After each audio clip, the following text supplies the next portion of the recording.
On a beautiful sun-kissed afternoon, Mardi Gras is in full effect, and we are here for the first ever HBCU Legacy Bowl, featuring some of the most prominent players from black colleges. We've got Patrick Mahomes, we've got the bands, we've got the players, we have got the hype, and now we have got the time.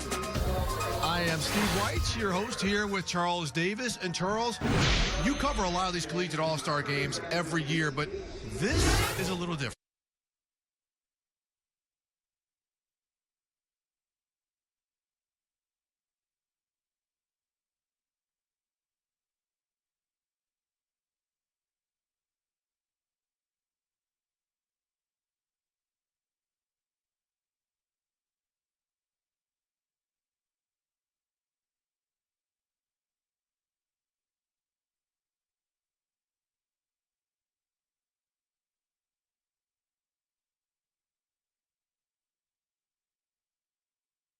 At Texas Tech, has the arm to make every throw you're looking for, but just absolutely love his leadership ability and the way that he loves to play the game. And Charles, we've seen him over the past 2 years. Remember, we saw him at the Black College Football Hall of Fame Classic a couple years ago. Plays in a shotgun type of system with Connell Maynor. They're going to try to work him under center today because, again, these coaches know what the scouts want to see. So now we've got a special coin toss. Let's check out what we have at half midfield. Inaugural HBCU Legacy Bowl. Congratulations on being selected to participate in this event that honors the great talent at HBCU football teams. Joining us for today's coin toss are HBCU legends, NFL quarterback, Mr. Doug Williams, also co-founder of the Black College Football Hall of Fame. Also joining us for today's coin toss, another HBCU legend, NFL quarterback and co-founder of the Black College Football Hall of Fame, Mr. James Harris. Joining us also for today's coin toss, the 2018 NFL MVP, Kansas City Chiefs quarterback, Mr. Patrick Mahomes. Team Gaither, you are designated as the visiting team. Team Robinson, you're designated as the home team. Team Gaither, you will call the coin toss. The African Jackal is heads. The Zulu Warrior is tails. What is your choice? Tails. The choice is tails. It is a head. Team Robinson. Defer. You want to defer, you want the ball? Which way do you want to kick? Here we go. Send to the open.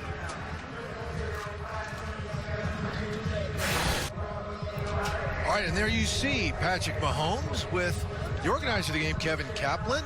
And now let's get down where Patrick Mahomes is with our own Bucky Brooks. Thanks, Steve. When you think about the National Football League, it's always about passers and pass rushers. And there have been a ton of great pass rushers from HBCUs that have made the National Football League. Thinking about Richard Dent, thinking about Robert Mathis from Alabama A&M. Norfolk State's Deshaun Dixon could be the next one to make his way from an HBCU to the National Football League. Long, 6'5", 250 pounds. He's been dominant throughout practice, has the ability to turn speed into power with 14.5 career sacks, 24 tackles for loss. He is someone to watch in this game. Let's throw it over to Cam Wolf to hear more. Players aren't the only group of black talent here today worthy of exposure and opportunity. Willie Simmons is one of 4 impressive HBCU head coaches who've led these players all week. And Simmons rebuilt his hometown Florida A&M program and led them to a FCS playoff berth this year. We met with them last night. Strong presence, detailed, and his players love him. The NFL and NCAA needs more black coaches leading them in prominent roles, and Simmons is just one example of exactly these black coaches in a full pipeline. Now let's go take a look in the locker room of his co-head coach, Dave Gardenia, to see his business guys ready. Hey, this is gonna be great out here. You understand? National TV, man, you can't make this stuff up. Doug Williams out there. Santa Clara, let's go. You understand? Yes, sir. Hey, we ready? We trying to get to that NFL, right? Gabe Gardenia getting them ready, Charles, for the big game as we are having Team Gaither in the white jerseys They will be receiving the kickoff. Team Robinson in those sweet black uniforms, they will be kicking off. So we'll be looking at, we don't know the quarterback yet because the coaches wouldn't tell us, but again, we're going to see some of the preeminent talent from historically black colleges. And Charles, we've seen scouts out here all week taking notes, making notes, because there will be some players from this game on NFL rosters, as we're looking at Rigoberto Tanico getting ready to kick off for Team Robinson.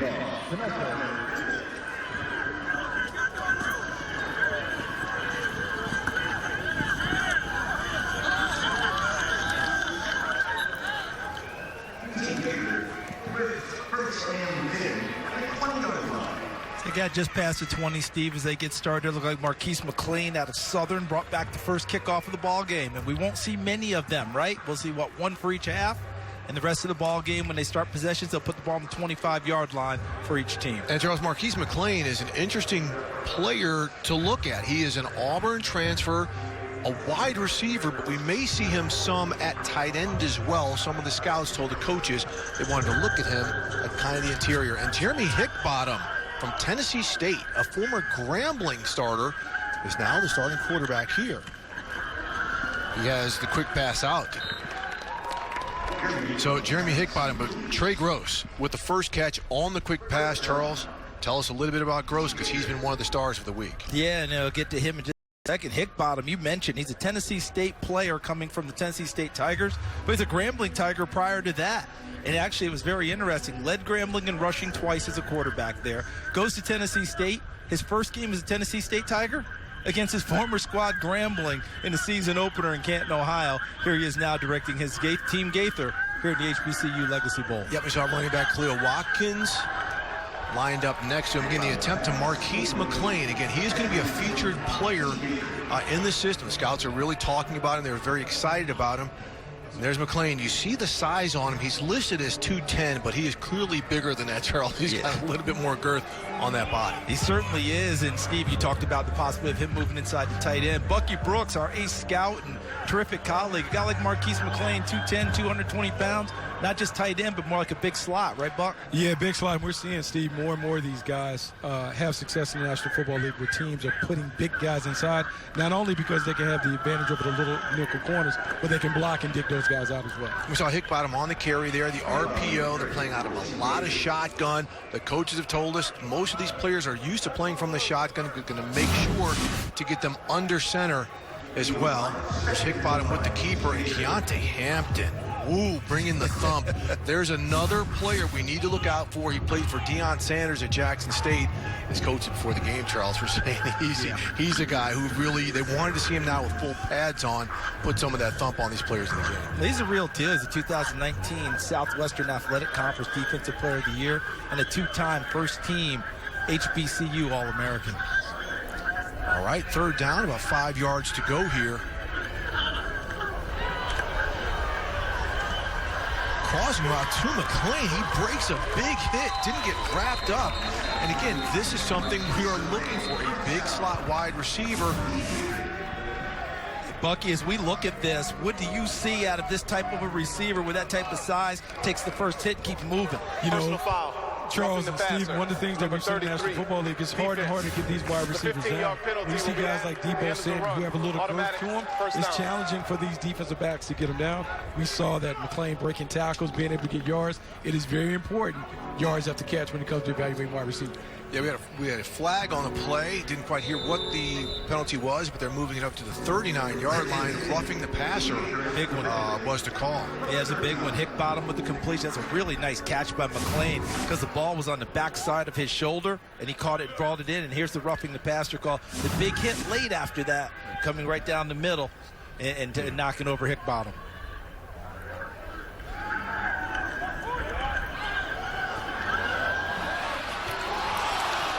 Hickbottom taking a shot to Corey Banks deep down the sideline. Bucky, I'm up here in the top, and to me it looks like he could not have thrown that better to Corey Banks from North Carolina A&T. Look, it was a great route, a little switch route. They drop it in. Down the chute is what we call it in the scouting world. I don't know if he can hand it to him any better than that throw was. That was a great throw by Hickbottom. Beautiful throw by Hickbottom. Steve, unfortunately for Corey Banks early in the game, maybe the nerves got him a little bit, unable to haul that one in. Well, I tell you what, we heard Cam Wolf talk about the coaching. They decided to get him matched up with a linebacker, Keontae Hampton, on that play. So some good design there to get him open. We've yet to see Hickbottom go under center, Charles. Yeah, and you mentioned it earlier, Steve. A lot of these kids haven't done much of it. For them to show to their best advantage, I think these coaches are going to play to what they do best more so than try and force something. Damon Wilson, the offensive coordinator, co-head coach of this game from Bowie State, running this offense. Going with the quick passing game to Ryan McDaniel. He's a former defensive back, a former walk-on at Tulsa, Charles. Yeah, remember when he was at Tulsa, and you mentioned it, he walked on, and Bucky, he walked on as a safety before coming back here to play wide receiver. That's a unique perspective and really a transition going from defense to offense. Normally see it the other way around, but that versatility can help him because think of him as a special teamer because he has that versatility in his background. All right, we got 3rd and 3 on this play, so we've got some options. 2 by 2. The receiver split. And that's what they're supposed to play. Not supposed to have 3 to one side according to the rules. We'll see how that plays out. Right, so we saw the carry, tackle by Ontario Johnson. Looks like he had him coming up short. I think we're in 4-down territory right here. That was Khalil Watkins on the carry again. Khalil Watkins has been rolling through pretty much right here, and we're going to see these quarterbacks. Some are going to be rotated by series, some are going to be rotated by quarter. So Hickbottom definitely getting the series and 4th down, see if he can extend it. Big offensive line there, 73. Tyson Gray is one of those big offensive linemen who could knock people aside and get the running game going out of South Carolina State. Okay, the RPO Hickbottom, big carry. Okay, now we've got some all-star rules that we're playing with in this game, and here we are, only 2 offensive packages limited, 4-3 personnel. You're not going to see any stunting or blitzing. Kickoffs will only occur at the start of each half. We've already had one. No overtime or replay challenges. But Charles, you mentioned something. We're not supposed to see a whole lot of 3 by wide, but the only tight end that Team Gaither had, Isaiah Macklin, an impressive player, he got hurt. Yeah. So they're going to have to give some of those looks to kind of make up for the fact that they don't have anybody capping one of those tackles. Yeah, one of the wide receivers have to go. That's why Marquise McLean became a prominent guy a little bit more as the week went on. Okay, handoff, number 30, Jermaine Martin, player out of North Carolina A&T. Big stop on that play as he tried to go wide. One of the few times they've run this ball, Charles. Bucky, it looked like Ontario Johnson out of Bethune-Cookman. This is a guy who had 101 tackles this year. He shows his ability again. How about the play that he makes? Look, great play. You talk about penetration. The NFL loves players who can make these disruptive plays that are down behind the line of scrimmage. Great instincts and awareness, reading the play, shooting the gap. More importantly, he's able to get him to the ground with a great tackle. Very quickly, Bucky, it looked like that defensive front did a nice job for him, covering up the offensive line, allowed him just below. Is that what you saw? That is absolutely what I saw. Their ability to really control the line of scrimmage with the blockers, allow him to run unobstructed to the running back. That's a great play by the front. All right, 2nd down and 15. Hickbottom again, steps up, got himself in a little trouble, see if he can escape. That defensive front, Charles, once again, putting the pressure on him. Just a 4-man rush. 4-man rush, and Bucky, they look patient up there, and it allows Lauren Young, number 2 out of Langston, to finish off the play. You know, CD, we've talked about this all week, how the defensive line on both teams look like they could have the upper hand, and it's playing out like that very early in this contest. You know, one thing we have to look for, and Charles, you've seen it in these all-star games, is the conditioning of these players, right? These guys really haven't had full contact. This is the first time they've been in full pads all week as they were going shoulder pads and helmets through some really intense practices. But again, they were not tackling and bringing people to the ground. And they were off for a couple of months, haven't played. We were here for the first practice, and you mentioned it early. Said, hey, they're going to give these guys a few breaks because they might be gassed early, especially with the emotion of coming out and wanting to prove their wares. Hickbottom goes to the sideline, put a little too much juice on that shot right there.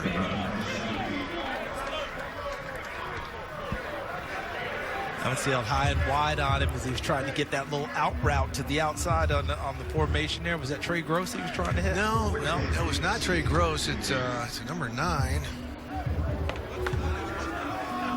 Let's see, we might have a number that might have been changed think late. We've got a jersey change. We've seen some things right here. Okay, Jefferson Sousa. That's the field goal kicker coming in, Jefferson Souza from Virginia Union. This past season, 2021, 5 of 9 field goals, 32-35 PATs, his long of 40. And this is going to test him because this one is going to be a 50-yard kick, almost 51 yards.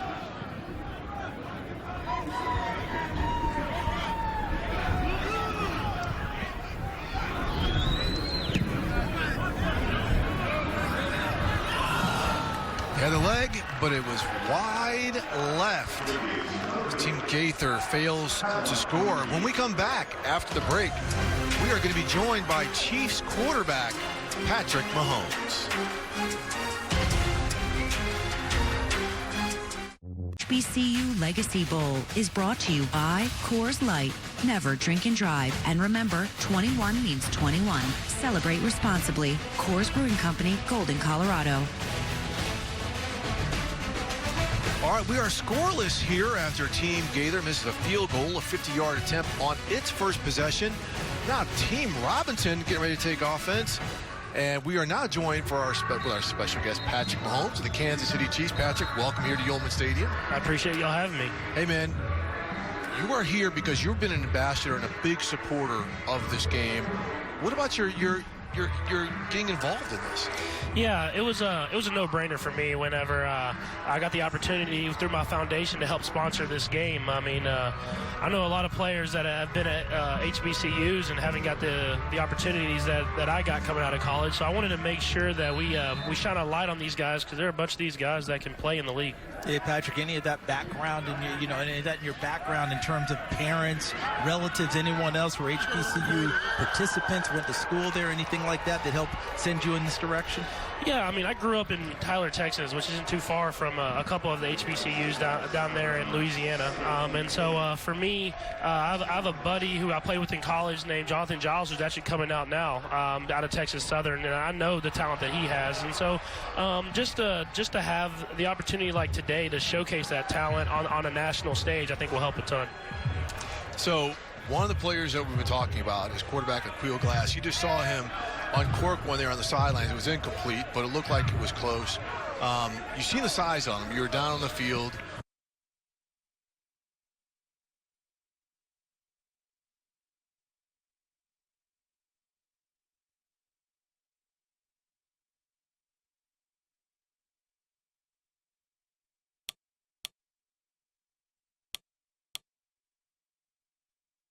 He's someone that kind of made that step, that transition for guys like me to come in now and play. And then Doug. Back here at the HBCU Legacy Bowl, and that tells the story of New Orleans.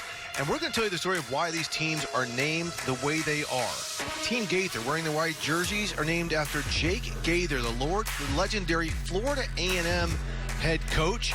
And then Eddie Robinson, legendary coach of Grambling. That is why the team wearing the black uniforms is Eddie Robinson. And first up, Willie Brown. Recently passed, a Black College Football Hall of Famer, Pro Football Hall of Famer. Same with Buck Buchanan, one of the greatest players ever. Legendary Chiefs Super Bowl teams. There's Willie Davis, a legendary Packer defensive lineman. James Shaq Harris, one of the greatest quarterbacks to come out of Grambling. The first black quarterback to start a season. Everson Walls, an interception machine, an undrafted player from Grambling. And Charlie Joyner, one of the most electrifying wide receivers, played for the Chargers. And there he is, Doug Williams, first black quarterback to win a Super Bowl and the co-founder of the Black College Football Hall of Fame, along with Shaq Harris, who put this game together. All right, Charles, we're getting our second look of Aquil Glass from Alabama A&M, probably the most notable player and possibly an NFL draft pick. Be one of the last black quarterbacks, or quarterbacks actually drafted from an HBCU since Tavares Jackson. We know some of the guys like Steve McNair and Doug Williams who've come from HBCUs and made that huge NFL impact. Remember, Tavares Jackson started his career at the University of Arkansas before transferring to Arkansas Pine Bluff and becoming a heck of a player in the NFL, becoming a starter for a couple of different ball clubs. And you see they got the run there to Ezra Gray just to make sure that he's got his confidence back after he coughed it up. So we're about 2nd and 8 here on the 28-yard line. That's a great read out on the corner. Bucky Brooks, Tevin Singleton read that one the entire way, the corner out of Bowie State. Might have lost Bucky there for a minute, but Steve, you saw the pass and the break by Singleton on that out route thrown by Glass. He threaded the entire way. Watch number 5, Singleton, and watch his reaction right on the play. Boom, knocks it free. Okay.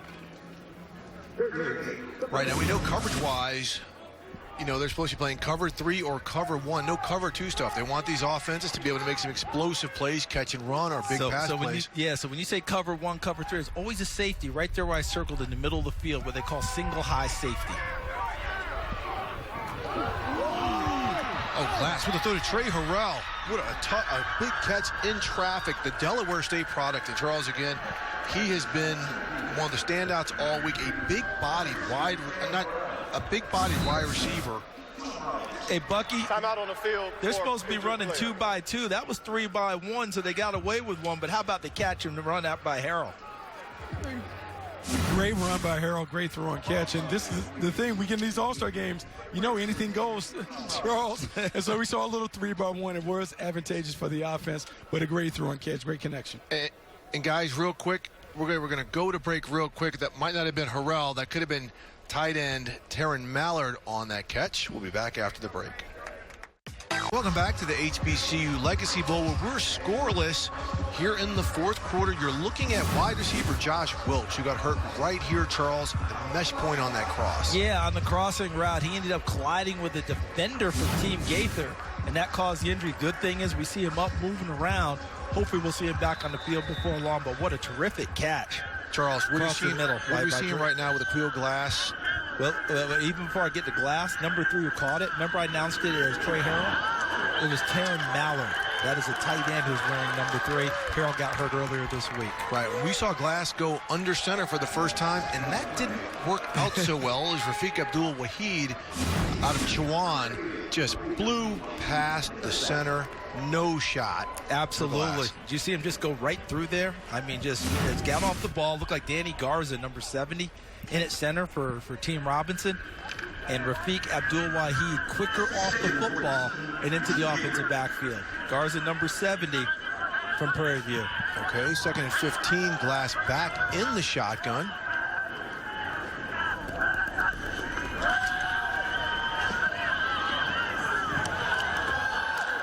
Really good pressure in the pocket there, Steve, as that one falls incomplete.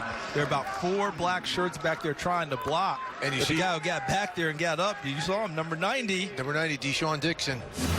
Bucky, you talked about this young man at the top of the show. What did you just see here on this pass rush? Look, very impressive. It's what he's been able to do all week.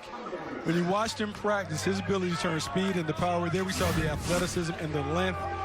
National Football League scouts love seeing long players coming off the edge. Deshaun Dixon certainly helped himself this week. And you're a scout, and I think you heard from a lot of them. They really like this Norfolk Spartan, don't they? They do. They love him, man. They love what he's been able to do. 3rd and 15 now. The pressure's really gotten to Glass. Wilson right there where D. Anderson, his teammate, didn't help him out on the crossing route. D. Anderson from Alabama A&M. A former LSU wide receiver, really LSU, big target. Oklahoma State before he ended up at Alabama A&M, and he's on the business end of a lot of passes in the regular season from this man, Aquil Glass.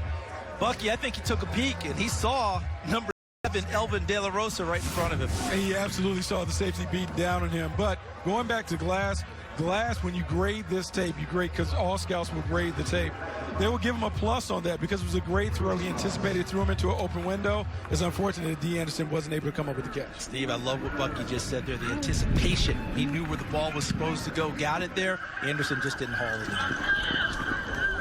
in. Okay, we saw the punt, fair caught, down on about the 11-yard line. We remain scoreless here at the HBCU Legacy Bowl. We'll be back in just a minute to see if we can get some points on the board. Players and coaches toured and had dinner at Studio B, a 35,000 square foot studio of local artist Brandon B. Mike Odoms. He's a native New Orleanian, a street artist, and an activist. His art is on display in studio as well as throughout New Orleans. As he told players that night, let art amplify our voices. Wow, that's impressive, isn't it? I mean, for a guy who can't do a stick figure, That is off the charts. It also reminds me of one Ernie Barnes, an HBCU tremendous player who's a candidate for the HBCU Hall of Fame and played in the NFL for a long time, retired as an artist. Remember the show Good Times? Oh, yeah. He was J.J. Walker. So J.J., that art he did was all Ernie Barnes art. All right, as Team Gaither takes over at the 12-yard line, Bryce Witt from Chowan College is in a quarterback, Charles. And Chowan is not an HBCU. However, they play in the CIAA, which is a historically black athletic conference. So they've got 3 players in this game. Yeah, big-time production in high school, really solidly built. And when you look at him, you think he's really going to be a pocket passer, but really about 1,400 yards plus in college running the football. When he takes off and goes, it's about 235 pounds, a quarterback running at you. You saw Jermaine Martin get about 6 yards on that carry. There goes Witt. You just talked about him running, Charles. Pulls it down for a big game out to about the 41-yard line. Bucky, we always think about quarterbacks being super shifty running zone read. That's not always the case, is it? No, it's not always the case. In reality, Charles, what you would like your quarterback to be able to do is, can he get you 4 yards? Can he get you 4 yards on the zone read? If he's able to do that a couple times a game, it forces the defensive end to be honest. And as we think about the National Football League, we're seeing more of these collegiate concepts become a part of the pro game. That's a nice play for him. Yeah, we're seeing a lot more pushed up from colleges to the NFL, something we probably didn't see until about 4 or 5 years ago in how it pushes. Witt with a quick pass to Jermaine Martin. It's taking about 4 guys to corral him. And Charles, as Coimba Jones kind of leads the way on that stop, Jermaine Martin is a very interesting project because in 2019 at North Carolina A&T, he was arguably the best player in black college football. 2020, COVID struck. Most of the MEAC teams did not have a season, not in the fall, truncated in the spring. When he came back this year, they changed conferences, and he just did not put up the numbers that he put up in 2018. And dinged a little bit, too. But he's one of those guys who's a one-cut, aggressive-type runner, the kind of back that you want. You put the ball in his chest, one cut, he gets north and south, as they say, gets upfield, gets vertically, and a lot of people bounce off of him when he's having a good game.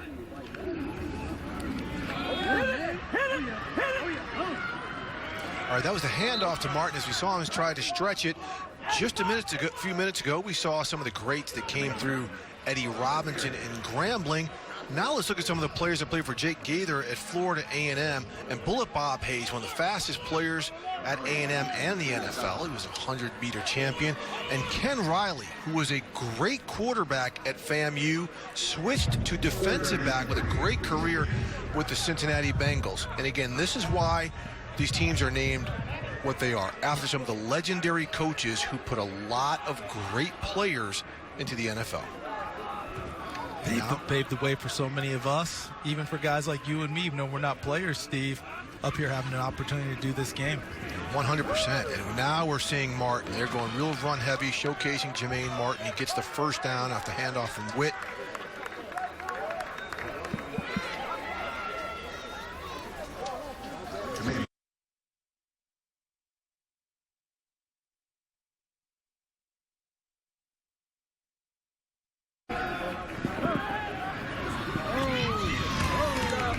Good tackle in the open field right there. That's Coimba Jones, number 5, Bucky. And I know he's a little guy, but he's pretty aggressive. Hey, these runners, they may be short and compact, but we're starting to see some of those 225, 230-pound backs have an impact in the NFL to watch Coimba Jones make this tackle. It's funny that you say that because I was listening to you guys talk about Jermaine Martin. And when I think about Martin, it's not only about being short, but it's the weight, 220 pounds. And when you think about Martin, he had a season where he had 23 touchdowns. The production will matter in the National Football League.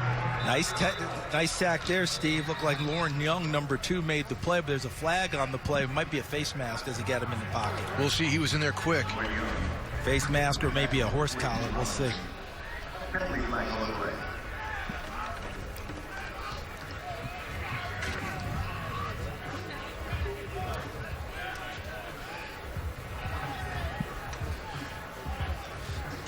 Guard referee there, Tuta Salam. Yeah, Tuta Salam waiting for the call here. Operates out of the Big 12 in the regular season. Holding, number 78, offense. 10-yard penalty, second down. So that goes against Zachary Wilcox out of Virginia State. Let's take a look at Lauren Young. Look how he gets off the football. And in Wilcox, all he could do was try to hold. But what a play there by Lauren Young, getting upfield, getting him on the ground. All right, we got a timeout from Team Gaither. Look, Bucky, I want to come down to you. Some of the things that we've seen, and you and Charles have done these all-star games, when teams are asked to play basic defenses, basically a cover one where you can man or zone, as a scout, what are some of the things that you're looking at? So the reason why you want to see these teams play vanilla offensive and defensive schemes, you want to see the players play fast. This is a showcase event. So scouts want to see guys at their best. The way that you can allow guys to play fast is to simplify it, allow them to just run and chase, show their athleticism and their football skills. You don't want to make it an X and O's game. You want to make it about your talents. Okay, let's get over to Cam Wolf with an injury update on Josh Wilkes from Team Robinson.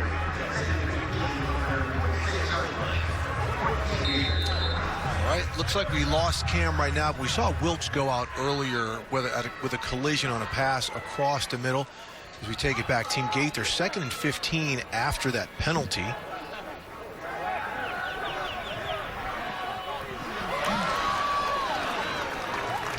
Pass caught by McLean. He has had a really strong game. McLean's got an interesting story about him, Charles. Former Auburn wide receiver. Yeah, Auburn wide receiver, and not a heck of a lot of production there, but boy, able to get over and make his move. Now the production has started to kick in.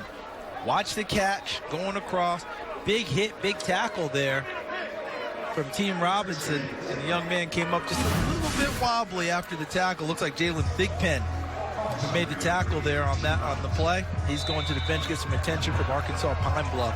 But when you're talking about McDaniel, wow, North Carolina Central, possession-type receiver, able to make his move. Team Gaither takes their second charge timeout of the half. Excuse me, McLean. 30 seconds in length.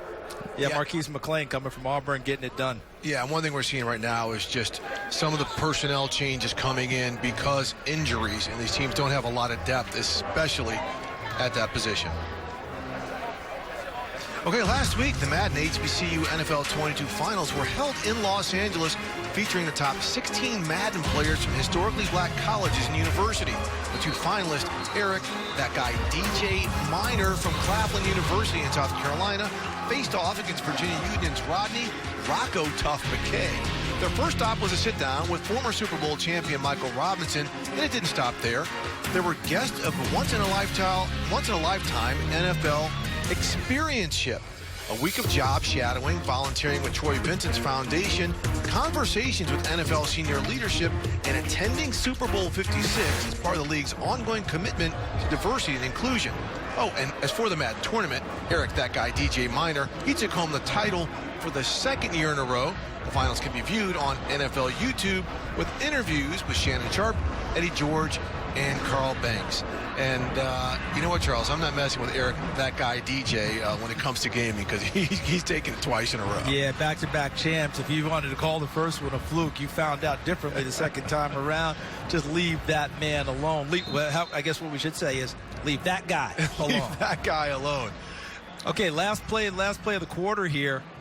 They're going to lose the ball, right? It's going to turn over, and someone's going to take it. The Team Robinson's going to have it. Throw this bad boy deep if you're Bryce Witt. Shot play, and look at number 3, Trey Gross, who we've seen all week be a big time. He's there, Charles. There he is. They're saying that he is out of bounds. Trey Gross from Delaware State has been making spectacular deep catches all week. It looks like we also have a flag down on the play around the line of scrimmage. If it's a defensive penalty, they'll play another play. If not, we'll go to the next quarter. Nice catch, but the foot comes down out of bounds. Holding. Good call by the official. Number 78, offense. The penalty is declined. That is the end of the first quarter. By game rules, Team Robinson will put the ball in play to start the second quarter. That was the second hold against Zachary Wilson there here in the first quarter.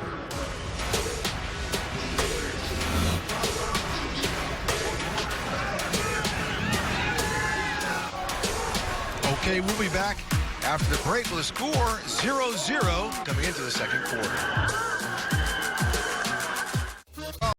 Hanging as Mardi Gras is well underway in New Orleans as we are scoreless here at the HBCU Legacy Bowl. And coming up at halftime, the Grambling State University world-famed Tiger marching band led by Nicole Roebuck, the first ever female band director. And trust me, and Charles, you know this, you do not want to miss this. All right, any quarterback for Team Robinson. Felix Harper, as you see, a lefty, a smaller player, a very versatile player. He was 2019 SWAC Player of the Year for Alcorn State. Yeah, and who won it in 2020 and 2021? Cleo Glass. So we've had the last 3 SWAC Offensive Player of the Year here in this game, both playing quarterback for Team Robinson, and it'll be a different look. Bucky, we saw Queel Glass, and wait for after this play, but we saw Queel Glass, much more of a pocket guy. Felix Harper's going to be much more of a move guy. Some quarterback run game, and him out on the run on the perimeter throwing the football. So Harper, so he's checking the play. Handoff to Skelton. Breaking tackles. And Charles, tell us a little about Skelton, because he's somebody who's making a position change, as he was Southern's starting quarterback. Yeah, and Bucky, you've played a number of positions in your career. You played offense, defense in the NFL. What's it like making a transition in anything, especially going from quarterback, now he becomes a runner? You know, this would be a transition that Mike Robinson, our colleague at NFL Network, has made. And one of the things when you ask Mike, the toughest thing is pass protection. Are you tough enough to stick your nose in the face of the fan when it comes to dealing with linebackers and pass rushers that's coming off? In terms of making the transition with the ball in your hands, that shouldn't be a difficult transition. The big thing that he will face is how stout and sturdy can he be in pass protection. Well, he's going to get tested right now as we're at about 3rd and 4. Felix Harper keeps it. Nice scramble to the right sideline. Charles, you talked about it. We had a flag down on the play. We'll see what that's about. And Tuta Salam, our referee, makes the call. Holding, number 3, offense, 10-yard penalty, 3rd down. And that would be on the tight end, Teron Mallard from Bethune-Cookman, who made a really nice catch in the first quarter of this ball game. Yeah, see Harper freeze the defense, and there it is. Cloth right control. Out in there. Yep, cloth control, Charles. Yeah, listen. Remember that back in the day? That's what, listen, until the problem that you have, you can get cloth, but you got to keep your hands in tight and your body in tight. As soon as your arm gets extended, then the official can see it. Yeah, Charles, a lot of guys used to get cloth on me, and I couldn't disengage from that control. I know that feeling well. Absolutely. But you just saw what Felix Harper brings to the table. Incredible feet, great footwork, good run-pass option guy. Straight drop, screen game. Smart Bridge brought down. Big hit.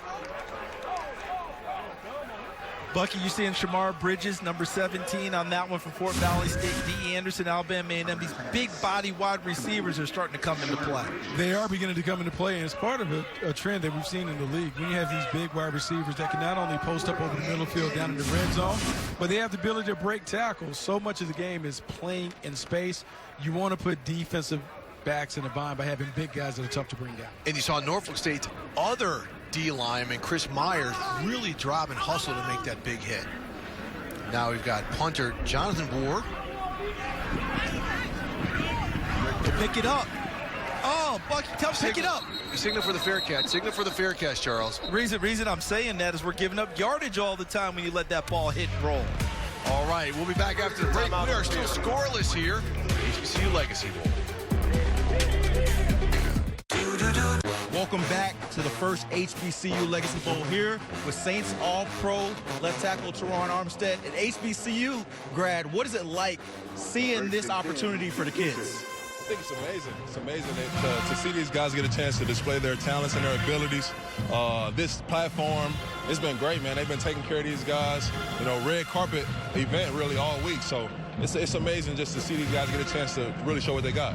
When you mention HBCU players in the NFL, usually your name is one of the first names mentioned, 3-time Pro Bowler. What does it mean to be such a advocate and really a stone bearer for HBCUs? You always got to remember where you come from, you know. I dedicate a lot of my success and my makeup of who I've become as a man and as a player to my experience at Arkansas Pine Bluff, you know, being an HBCU player, kind of that get it out the mud mentality. So coming to the NFL, just having that chip on my shoulder, being a small school guy. Teron, you're obviously one of the sponsors for this event. Have you got a chance to talk to any of these kids, whether about your experience or what you hope they take out of this? Yeah. I sat with a large amount of the players yesterday for about an hour and a half, and we talked finances, we talked career, we just talked, everything. Really, it was great, man. Those guys were so locked in. I think they just clinched to every word. It was an amazing time. Thank you, Teron, for your time, your support for HBCUs. Hopefully we get a rest of the game that we tune into. Thank you so much, Cam and Teron Armstead. And there's Kalen Davis, who made a play just a couple plays ago, big-time play off the edge. He was a little bit quick getting off the ball there. Number 18, defense, unabated to the quarterback. 5-yard penalty, second down. Remember one thing, when you thank them, and just also just remember you did that the first one you kind of had a little, make sure you. So Kalen Davis, who made a play a couple plays ago, he ended up getting offsides on that one. Bucky, again, pass rushers. What is it about the league? They're looking for passers and guys who can affect the passers, correct? Absolutely. We're looking for pass rushers. And the thing that you're really looking for, how quickly can you get off? Snap count anticipation, first step quickness. Elite pass rushers have those two qualities. Well, he tried to be elite there, and then he was probably elite plus. Just a quick step there. And we look at Bryce Witt from Shawan, and now he lowers his shoulder and takes the big hit. Absorbs it there for number 44, Derek Mayweather, the linebacker from FAMU. Bucky, in a game like this, is it tougher for those big linebackers to kind of show out in a game like this because the ball's going to be in the air a little bit more? Yeah, it's really tough for linebackers because not only the ball being in the air more, but you don't have any movement. There are things that you can do schematically to create opportunities for linebackers. We don't see that, but guys who can cover well, this is a showcase game for them. Guys that are old school thumpers that like to play downhill in between the tackles that are really good against the run, not so much. All right, back 3rd down and 1. Witt in the shotgun. Charles, this is the bane of my existence on 3rd and 1, operating from the shotgun. But this is what that's the game as we see it today, isn't it? And he goes to the quick pass right there to Totten. Nice catch, an upfield run. That's the type of player Totten is, a versatile type of player. He's also a returner. Look at this play here, Charles. Yeah, and I think that for Totten, look to the left of your screen. Look at the hands. That's something I think that the NFL scouts wanted to see from him because he averaged almost 5 yards a carry, Bucky, during his time frame, but playing it in North Carolina Central. But just 38 catches for his career. Yeah, and this big thing about playing running back in the National Football League, you have to be able to be a factor in the pass game. When we think about what running backs are being asked to do, so much of it is in the passing game. And if you have more tools in the toolbox, it enhances your opportunity. Speaking of tools in the toolbox, far right is Neil Boudreaux, who was a starting quarterback in Oregon, also a punter. Bryce Witt did not look his way as he completed that pass. He's got a heck of a background, Steve. I mean, he went to San Diego State as a safety. He played wide receiver there. He tried to play quarterback there, transferred back to Morgan State, as you alluded to, starting quarterback there for the Bears as well as the punter. And this week said, hey, I want to play a little receiver as well. And there he is flashing out far right, trying to get some extra work in. And we saw in practice, he can do this. This is one thing. He is a very versatile player as we're at about 2nd and 3 from the 37-yard line. As he swings it out to Martin. A short catch and gain, big tackle. Way to come up and force that tackle, Charles. What about some of the play we're seeing from the corners? Because we're seeing a lot of those forced plays and good tackling here. That's a great observation. We are not seeing corners just saying, hey, I'm a cover guy only. We're seeing them try to be complete corners, whether it's the run game or the pass game, coming up and trying to make a play out there on the flank. Good job there by number 17, Marvin Gunshot. Marvin Grunshik. Nice job out there on the corner. Also there, number 29, Al Young from Jackson State. You know, he's well coached. Deion Sanders taking over there in Jackson. That's right. 3rd and 1 again, in shotgun again. Let's see if they give it to Martin, the power guy. Give it to him short left, takes the big hit.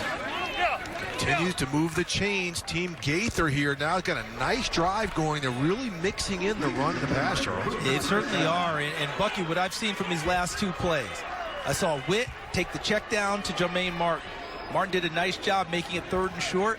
and then was rewarded on 3rd and short, getting the carry for a first down. You know, this is a really good opportunity for Mark to remind scouts that he was very productive a couple of years ago. 1,400 yards, had over 20 touchdowns. Production, being able to perform and produce and do those things on this stage, maybe you can have a scout that can vouch for him and do some things when it comes to being able to advocate for him to get an opportunity at the next level. See how this offensive line holds up, guys. We talk so much about all the skill guys. See these offensive linemen, they just got going early on that one. That's got to be a penalty on them. Yeah. I think I jinxed them a little bit, trying to give them a little love. Here you have a legal procedure right here. So it's going to push him back 5 Prior yards. to the ball being snapped, false start, number 66, offense, 5-yard penalty, first down.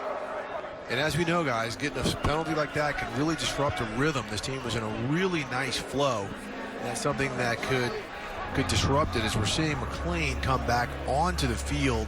He's been a really big target. You know, when we saw Hickbottom really went to him early in the first drive. He's a slot player. McClain. And as you mentioned before the game, as a stop of the game, Steve, Isaiah Macklin was their only tight end. So they're having to mix and match a little bit. Jalen Powell, number 65, was in as an extra blocker, kind of a pseudo tight end on the last play. They brought him out, brought Marquise McClain in now because it's pretty obvious they're going to want to throw the football on this down. Powell's an offensive lineman out of Norfolk State. All right, so 1st and 15 from the 37-yard line. Witt, again, has moved the ball with this offense. You have to get points on the board. Mark trying to stretch it, does not cut it up. And come back to pay. Wood, a really nice job forcing the edge right there. Looked like Daniel Norman, safety. First team all-SWAC player, 2-year starter out of Morehouse. Pretty big player, too. He really is, and he played a lot of linebacker during his college career as well. You mentioned the force. Watch the read by number 15, Norman. He gets underneath the attempted block, actually underneath 2 attempted blocks. One by number 21, Corey Banks. Then the second one, it looked like number 66, Lewis Chandler. Both missed him because of his movement ability, and he spills the play. An excellent job by number 15, Daniel Norman, out of Morehouse. Yep, 7-yard loss now. Ball on the 45-yard line, second and about 25 is Witt. Had a little bit of time. Now he's got to scramble. We know he can do that. Oh, big throw and nice sideline catch right there. That's Corey 21, Corey Banks out of North Carolina A&T. He's got a couple good plays here, Charles. He certainly has. Bucky, 2 things I saw on that one. A little presence by Witt to get out of trouble. And then how about Corey Banks in his presentation on the sideline? Yeah, big thing on Witt, being able to get out of trouble. Charles, you talked about it at the top of the show. His ability to make plays, 1,400 rushing yards in his career. The NFL is about being able to buy time and extend plays. It's not always going to go according to script. Great play by Witt and an even better catch by Banks. 17-yard gain, 3rd and 7. This is probably the biggest, the deepest the Team Gaither has been in Team Robinson territory. There's that man again, Marquise McClain. Nice catch coming across the middle. Ball a little behind him. Turns back, cuts it upfield for the first down. Hey, Bucky, here's McClain, number 5. We mentioned him moving inside and taking some of these bigger routes. I think this route here, and to me, Witt, being able to come off the first target and go to him on the second look. Yeah, great read by Witt, being able to look and work the progressions, finding the wide receiver over the middle field. McClain has certainly been impressive, working over the middle field. When we talked to the coaches, they said he might have an opportunity to make some big plays, put him in the slot position, the tight end position. That certainly worked in his favor. Here he is right here, one of the slot receivers in this 2-by-2 formation. Witt took the snap, stepping up, under a lot of pressure once again. I mean, they're getting some pressure off of the edges. That looked like Christian Clark out of Alabama State. Yeah, big number 94. And also number 1, Michael Badeja. So watch inside, all right? And then also watch all this coming at you, all right? All these 4 collapse in the pocket inside. And then from the outside, Badejo, number 1. And as you mentioned, Steve, number 94, Christian Clark. I know he's supposed to be a run stuffer. Christian Clark listed as 6'1", 340. Showed a little agility getting upfield with some pass rush moves there. Yeah, prototypical D-tackle body type. Again, this is the 11th play of the drive. They're eating the clock right now. Steve, I said 340. See, they listed him 343. So they measured him after breakfast. Oh, another nice throw by Witt. You know, Marquise McLean is his go-to guy on this drive, and this is doing nothing but helping McLean stock. Again, as someone who they wanted to see if he could play on that inside. Bucky, why are we seeing the bigger slots start to emerge more both in college and the NFL as opposed to just the water bug guys we've seen throughout? It's such an advantage when you have a big guy on the inside. Let's think about some of the guys we've seen in the last few years in the National Football League. Larry Fitzgerald, we've seen Michael Thomas work on the inside. They're bigger than the nickel corners, and they're also tough enough to dig out the linebackers in the running game. And he talks about digging them out, means getting downfield and block those guys, put body on body and moving them. It's 3rd and 5. Oh, great patience by Witt as he saw his running back, Khalil Watkins, emerge from the backfield. We do have a flag on the field. Saw Watkins do a nice job throughout the week in practice running pass routes, and I told him, quit running against linebackers. That's not fair. Run against corners. Illegal hands to the face. Number 94, defense. The penalty will be enforced on the try. The result of the play is a touchdown. All right, we got our first points on the board. Team Gaither, 6-0. 6 scored by number 6, Khalil Watkins. And I think for him to make that next move, his ability to get out of the backfield, there he is right there. You see him run that little option route, running away from the linebacker. No chance at all right there for number 32, Ontario Johnson, to keep up with Khalil Watkins, who is quick on quick. And that's the that old penalty will be enforced from the 15-yard line. The try will be attempted from the 10-yard line. Okay, that's that old rush to coverage where, you know, the linebacker says, okay, if he's going to stay in the backfield, I'm coming. But then he saw the run back move, and then it was a full mismatch. It's a good point, Steve. He kind of held him there for a second where the linebacker just kind of froze. And then once he got on the move with his quickness, he's running away from that linebacker. That's a very difficult coverage for an Ontario Johnson, who's much more of a thumper with 101 tackles on the last season. And Jefferson Souza out of Virginia Union on for the point after. There's Khalil. Yeah, you should be happy. Give up a high mom, too. And why not? But I thought watching him this week in practice, his best route for getting noticed is being that old traditional third down back. You know, with his size, I mean, he's listed at 5'8", 190. He's very strong, very solidly built. But his ability to play in the open space, catch the football, that'll be key for him. And he didn't have a heck of a lot of catches, only 12 catches last year at Bowie State. All right, Souza on for the point after attempt.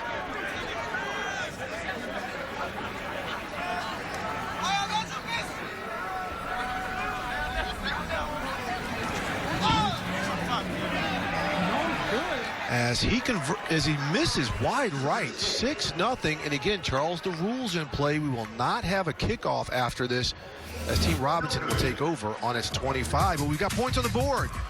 Team Gaither up 6-0 after a nice catch from Khalil Wilkins. We'll be back in just a few minutes. YouTube TV is a reinvented. Combine is back. The NFL's top draft prospects head to Indianapolis to put their skills on display.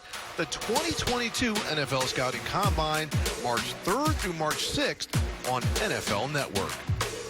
Coming up at halftime, there they are, the Grambling State University world-famed Tiger Marching Band. And they're going to be joined by the Black College Football Hall of Fame class of 2022 inductees. Another strong class for the Hall of Fame. Some legendary players and a chance for people to meet some of those guys that they may not have known about. Nice throw there by Felix Harper. Yeah, Felix Harper's going to see a true 4-minute drill to see if he can move this offense. As he throws the ball to D. Anderson, the big target out of Alabama A&M. Good to see D haul that one in. Had a chance earlier, had a drop. Nice to see him bounce back, make it happen that way. Two big receivers on the field. With D. Anderson, number 12 in black, out of Alabama A&M, and number 17, Shamar Bridges from Fort Valley State. So an 11-yard gain. Charles, also, look, where Ladarius Skelton is lined up on the field as well. Kind of, I'm sorry, I had him mistaken on that, but it's a nice run up the middle. We're getting 5 yards a pop here. So, again, both these offenses now really mixing in the run game and the pass game. You know, both of these coaching staffs trying to get comfortable with what these guys do best, what each quarterback does. And your playbook may be different, wouldn't it, Bucky? For each quarterback, kind of got to know what their strengths are, and that's what you're going to call, isn't it? Yeah, that's one of the challenges of calling a game with multiple quarterbacks that have to play by quarter. Getting into a rhythm, you want to give your guys the best opportunity to play to their strengths, and some of these strengths vary. So really tough on the play caller this week. That was Brett Silv out of Kentucky State on that 4-yard gain, 2nd and 6. Thoroughbred. Yeah, Silv gets a handoff again. What a punishing run.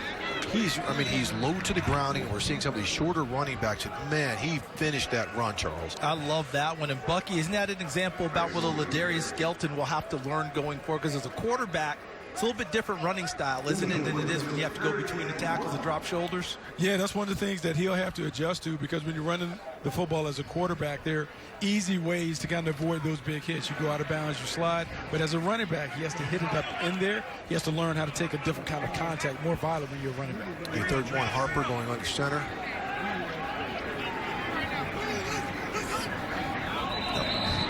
Teron Mallard there. Once that gets moving in one direction. False start. Number 3, offense. 5-yard penalty. 3rd down. And that will change the play call. It doesn't look like it's going to change much with the personnel offensively for Team Robinson. They're trying to get on the scoreboard after Team Gaither just put together more than an 8-minute drive to go up 6-0. Touchdown pass from Bryce This is Whip. the 2-minute warning of the first half. All right, we got a 2-minute warning. And we're going to take a little break. Come back. HBCU Legacy Bowl. Welcome back to the HBCU Legacy Bowl, where Team Gaither is leading 6-0. We got our first touchdown. I'm here with the director of this baby, Kevin Kaplan. What is it like to see your baby in action here? Well, it's actually not my baby, but I think back to a press conference with the great Eddie Robinson, when they asked him about his quarterback, Doug Williams, what he needed to do to get to the NFL. And all Coach Robinson said was an opportunity. And this game is about opportunity. It's about awareness. It's about these players having a chance to show their talents in front of a national audience. And I'm so proud of Doug Williams and James Harris's leadership in making this game happen. I spent the week talking to some of the players, the coaches here. Great rave reviews here. I know we're in the middle of the first game, but what's the future of the HBCU Legacy Bowl? Great question. Well, first of all, if you hadn't noticed, there's a renaissance going on with HBCUs. And it's exciting. You're seeing this with Coach Prime and all the excitement around HBCUs. This platform will keep on building. It is our hope that together, this week in New Orleans will be a week of HBCU commerce, where people come together, corporate, private sector, nonprofit, to come together to help HBCUs. Kevin, thanks for all your work putting this together. Back to you guys in the booth. All right, well done, Cam. Well done, Kevin, who does so many things for this game in the Black College Football Hall of Fame. We're going to take a little break as Team Gaither just called this timeout. Natchez on the Mississippi River here in New Orleans, as we are at Yulman Stadium here on the campus of Tulane University for the HBCU Legacy Bowl. And coming up at halftime, the class of 2022 Black College Hall of Fame will be introduced. Ben Coach from Livingstone College, longtime Patriots tight end, and Packers wide receiver Donald Driver from Alcorn State University. There's Nate Newton. He's going in. Remember the Cowboys' great offensive line. And Sammy White, prolific wide receiver at Grambling and the Minnesota Vikings. And speaking of Grambling, the world-famed Tiger Marching Band is about to light it up. Charles, we just heard them playing kind of the HBCU anthem, Neck. You know, kind of a twist on cameos talking out the side of your neck. Had the crowd rocking. And there's another flag. We're starting to have kind of a wave of flags here. Number 41, offense, 5-yard penalty, 4th down. And the coaches didn't want to see this. They wanted a clean game. It's starting to get a little sloppy here. Part of it is because we have personnel changes. Yeah. And we talked about potential conditioning issues and things like this. A lot of these players have not been in full pads since their seasons ended in November. And again, they were just in shoulder pads and helmets throughout the week of practices here in New Orleans. Bad snap. Bad snap. We have no rush coming right now, so he's able to kick it after. Don't catch it. Don't let it hit and run on you. I'm big on this. All giving up so many yards and hitting yardage. It set your offense back. Go catch the football and stop it right there. Save yourself the additional 5 yards. And that was a big, big save right there. Going back on to that get punt it. by Jonathan Ward. Good job, good presence, able to get the kick players in. downfield prior to the ball being kicked. Offense. The 5-yard penalty will be tacked on to the end of the kick. First down, Team Robinson. You know, it's interesting is that Jonathan Ward knew that they couldn't rush it. Correction, Team Gaither. But it's very interesting that when the heat of battle, you always kind of revert back to remembering what could really happen. Did you see how quickly he got back on the football? He had his head on a swivel, He's right? like, oh, where are they coming from? Then he realized they couldn't rush, took his time and punted it. So good job by Ward being able to go back and get it. And an additional thing in a game like this, there are no fakes, so he could not take off and run with the football as well. But nice job tracking that one down. And one other thing, Steve, a lot of these guys are starters on their offense and defense. They don't play as much special teams in their schools. They've got to learn that here as well. And that's a great point at all levels, as we're seeing Jawan Carter come in at quarterback. He's under pressure, but he had a nice pass attempt right there to McDaniel, who was in a position for a big gain as Carter comes in with a minute, just less than 2 minutes to go. You know, Carter from Norfolk State, he was the MEAC Offensive Player of the Year. He put up some big numbers, a 4-year starter. Yeah, and I thought he gave Ryan McDaniel a heck of a shot there. Not quite sure what happened. I know we're having some sun issues with how the sun is coming down over the field. You pointed that out to me on a break, Steve.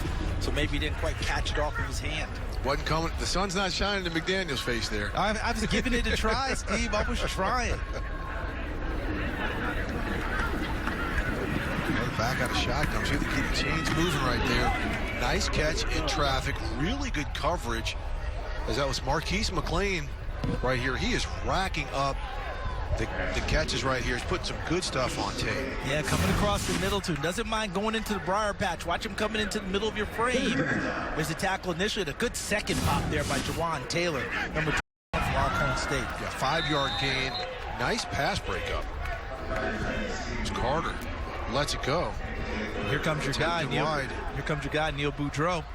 Mr. Versatile, he's going to come in and pump the ball now for Team Gaither. Okay, yeah, I mean, Al Young, who broke that pass up, really nice play. Charles, that was not the type of series, regardless if it's an all-star game or any type of game. There were less than 2 minutes left when they took over. They barely burned any clock. That's Team Gaither, that is. They're going to give Team Robinson an opportunity to get some points on the board, something they have not done thus far. Yeah, and it's the type of game where you're not as much worried about that. You want some flow from your guys, a chance to make some big plays. They weren't there at that point. Team Robinson will get extra opportunities now. Joe with a returnable kick. Big pop right there. Heck of a tackle. It's at number 34 for Team Gaither. That's Devin Hunt, linebacker out of Shaw. Yeah, Tyron Ralph on the return, but just a big hit. Looked like Ryan McDaniel as well, number 15 on the play, the wide receiver who had a chance at a big play earlier.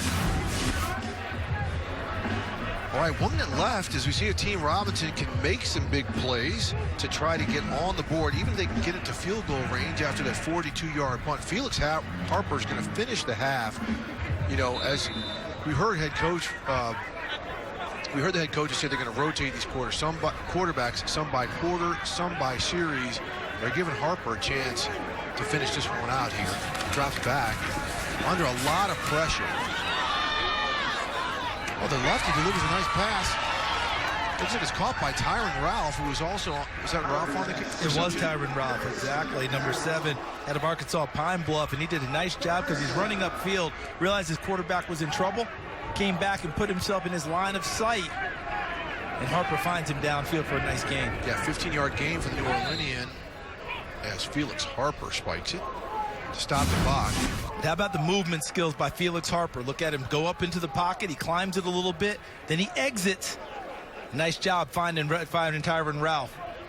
Bucky, how about the job that Tyron Ralph did? The first route was killed, but he kept himself alive. You know, it's amazing that he's able to stay on the same page with the quarterback in that, because normally that is something that is coordinated. Scramble drills, you have a set of rules where guys know exactly where to go when the quarterback flees the pocket. For him to have the awareness, man, it speaks volumes about his overall football intelligence. Harper delivers another one to the sideline. Little under throw, the ball faded. As it got a little closer. Oh, De La Rosa, the safety. How many times have you called Elvin De La Rosa's name for plays on the football and big hits in this ball game? Stripped one out earlier from Ezra Gray. Does a nice job there at the end of that play, ensuring the incompletion. Yeah, I mean, that's D. Anderson. That's a big wide receiver who was saying, I know you didn't want any of this. Had a nice chance to talk with Elvin De La Rosa during the week in practice, trying to make sure I pronounced his name correctly. He said, hey, man, if you can roll your R's, you've got it. So I've been spending a lot of time trying to. I'm not sure I'm rolling them. It's turning them over slowly and churning. But he understands the respect is there. Well done. 3rd and 10. Harper again tries to, under some just immediate pressure by Jamal Holloway. No shot on that one. So we're seeing both these offenses down the stretch just failing to really put anything right together. We're probably going to end the half right here. We'll see if they can get off a Hail Mary type play. Bucky Brooks talked about those pass rushers that get off the line of scrimmage, that quick first step. Jamal Holloway from Central State, number 19, as you pointed out, he epitomized it. All right, so we end the half right now as the teams go into their respective tunnels. Team Gaither up 6-0. Team Robinson cannot get anything going offensively. Oh, we got a timeout right here. Okay, so we are going to have another play. Well, this is an easy one, right? You're thinking Hail Mary, Felix Harper. If you have to run around for a while, whatever you have to do, let's send this bad boy downfield. Let's see how many receivers they lump into the same area. You know, some teams like to send a lot of receivers in one area and try to isolate a guy on the backside. Bottom line is Felix Harper, keep it alive long enough to launch it downfield. Charles, you don't think that, in 3 days worth of practice, they could design about, a several stage hook and ladder play right here? You know, they're designing at this point because you haven't had enough time to put all your playbook in that you want to. It's just like we do when we play the Turkey Bowl at home on Thanksgiving. We design it in the dirt. And you guys figure it out, and let's go. I was about to say, Jerry Rice used to say about his days at Mississippi Valley State, we go 3-by-1 and draw plays in the dirt and just make it happen. Hey, the gunslinger Archie Cooley, he designed them quite well. Harper extended, he bailed in the pocket a little bit quick, and that's going to end the half right here as he's dropped. Again, he's under pressure from the edges. We saw Deshaun Dixon and Golden really put the pressure on him. All right, it is 6-0 as the teams take their tunnels. Team Gaither is up. All right, Charles, first half impressions. Well, first half, both sides played hard. We knew that was going to happen. We have one sustained drive with Bryce Witt getting that going for Team Gaither. That's why we have one touchdown. Khalil Wilkins on the business end of that touchdown pass. Yeah, some of the star players we were looking for, they showed up in spots. But let's get it down to Cameron Wolf. Gaither up 6-0. I want to start with you, Damon. Your guy, Khalil Wilkins, scored the only touchdown of the game. What does it feel like seeing your guy getting in the end zone? It feels good, man. Just to see these guys run around and have fun and play the game that they love. And it's always good when your guys do well on the field. Buddy, I know it's a different type of game. As a coach, you always want to win. But what have you taken from the first half, seeing these guys get this opportunity? It's been a long time for a lot of these guys since they played. And some of them are still struggling to try to find their way back to football shape again. But it's fun watching them try to compete. And I think we'll see a little bit better football in the second half. Appreciate you guys getting to halftime, and we'll see you coming out in the second half. All right, thanks a lot, Cam. And there they are, the Grambling State University world-famed Tigers marching band. You do not want to leave. This is about to be a show. There they are. Highlights from the first half. Team Gaither up 6-0, but halftime show is coming up. Don't go away.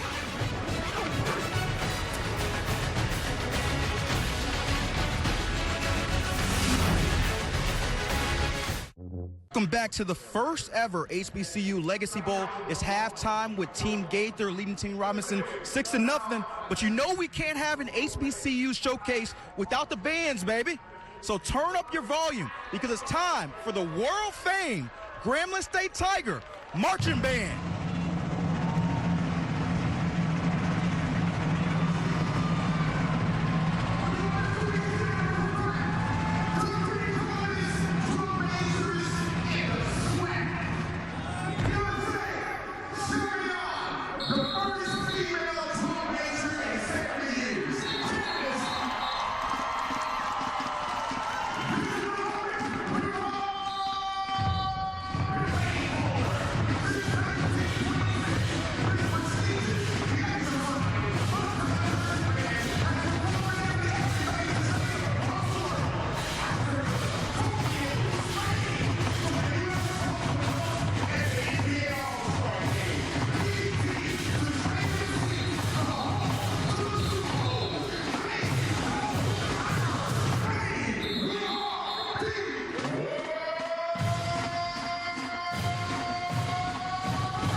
that's an HBCU.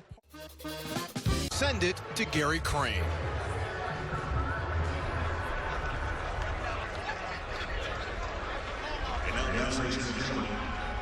We would like to recognize the winner of the 2021 Deacon Jones Trophy as the Black College Football Player of the Year.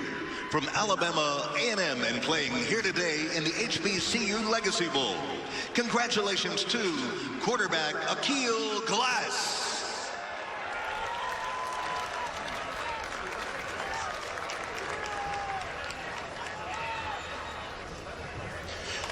And now let us recognize the Black College Football Hall of Fame class of 2022, presented by Molson Coors. Representing Molson Coors here today is North America Head of Partnerships, Adam Detman, and Stephen Brown, Vice President of Diversity, Equity, and Inclusion.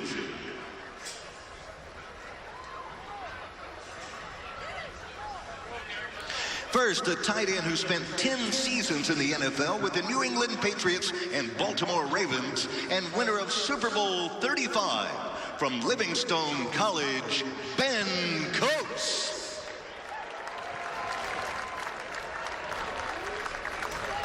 Next, a 14-year NFL veteran who won 3 Super Bowl rings with the Dallas Cowboys, one of Florida A&M's all-time greats, Nate Newton.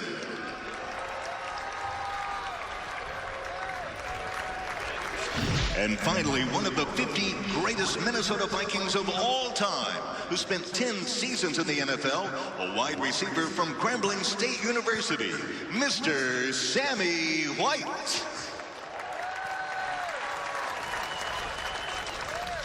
Ladies and gentlemen, a round of applause again for these great athletes.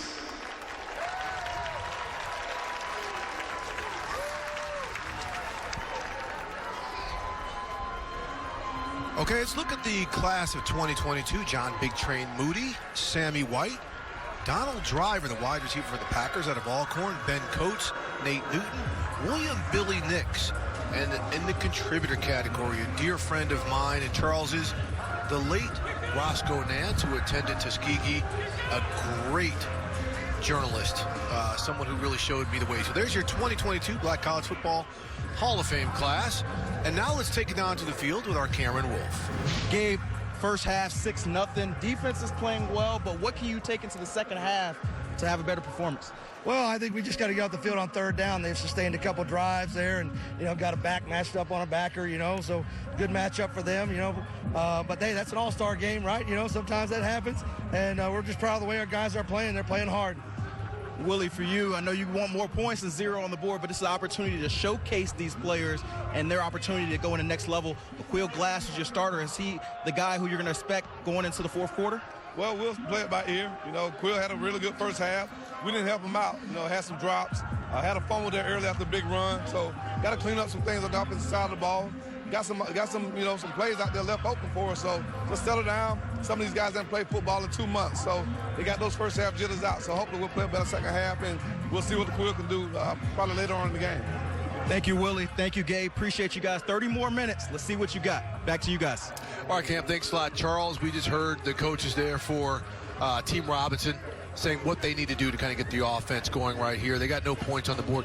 What do you want to see? We know scouts, certain things they want to see, but we also know this is a game where these guys need to showcase themselves. Yeah, and I think Coach Simmons really hit on it really well. Okay, you haven't played in a couple of months, but guess what? We've had the first half now to shake out a few things. We've worked on it all week. Had some jitters early, as he mentioned, some drops for some big plays that could have occurred. Make the plays that come to you. And if you do that, you will acquit yourself quite well. Let's see how these guys go. Conditioning, as you mentioned throughout the game, will be a factor down the stretch. Yeah, I think we're going to see some attempts to make some explosive plays right here to see if the DBs can cover some of these wide receivers. That's how they scored in the first half. You got a running back on a linebacker, exploited it, and off they went. Let's see if they can create some more of those mismatches, some more of those favorable plays as you just mentioned. Yeah, it looks like they're going to rotate some personnel in here through the third quarter. And then the fourth quarter came back an NBA All-Star game. All right, let's get ready to try to win this thing and put our best players on the field. Yeah, and I think that's the way all All-Star games go, right? That's the way it's supposed to be. But the beauty of this game is that everyone's getting an opportunity. Everyone, if you're a quarterback, you're getting a full quarter in order to show what you have. I've been to All-Star before, I saw one where a quarterback got 2 snaps. Yeah. That's not fair. That's not right. All-star game, they earned their right to be here. They're all getting that chance. That's what I love about both sides here. Both teams giving those quarterbacks that opportunity. And let's make this clear. The evaluations are not necessarily coming off this game. No. There were more than 24 scouts from 25 NFL teams, Canadian Football League teams, here at practice all week, taking notes and having interviews with most of these players that were here. That's where a lot of the nitty-gritty evaluation gets taken care of. Absolutely, and I think what everyone needs to understand, every all-star game that's done, that is where the nitty-gritty evaluation is done. During the week, during practices, during those sessions, the games on Saturday, most of the scouts have done all of their work and are gone by Thursday or Friday, right? They'll get the tape of the game. This kind of confirms what they've seen throughout, or maybe it opens up some more questions for them to watch a kid a little bit more, but they really want the practice stuff more than anything. All right, so we've seen the opening kickoff. We're going to have a touchback. So speaking of nitty-gritty evaluations, Bucky Brooks, what do you got? Hey, guys, look, when you're at these All-Star games, it's about making that first impression, and I thought it's been a very solid impression for a few different guys. Obviously, McClain, the wide receiver from Southern, has been outstanding, catching the ball over the middle of the field, and the quarterback Witt from Shawan has also played very, very well. Let's see in the second half if someone can step up and really catch the eye of scouts that can advocate for them in meetings. Well, somebody who really wants to catch the eye, as you're seeing, thanks a lot for that, Bucky, him come on the field. The quarterback for Team Robinson is Jawan Pass out of Prairie View. This is somebody who spent several years as a quarterback at the University of Louisville, transferred to Prairie View. He can throw it, he can run it. Let's see how he gets going in this drive. 11 starts during his time at Louisville. Comes out with a quick pass. It falls short to D. Anderson. You know, he's had some drops. And I'll say this one thing about Pass. I was sitting with Doug Williams during evaluations. He says that basically the temperature on his throws like that fluctuate a lot. As you saw at the end of that pass, Charles, it kind of died down on him, and he's got to be able to finish that pass there. But one thing I will say, Bucky, you mentioned guys who can catch your eye. I'm telling you, Tevin Singleton, number 5, the corner from Bowie State, has made a lot of plays on the football in this game. He certainly has made a lot of plays on the football, and you understand, man, it's such a market for guys that can make plays on the ball. Can't find nothing. And he's got 3 house calls, you know, three picks for interceptions in his career at Bowie. We saw a short run right there. Look at the play with it. Watch Deshaun Dixon, the defensive end that we have talked about.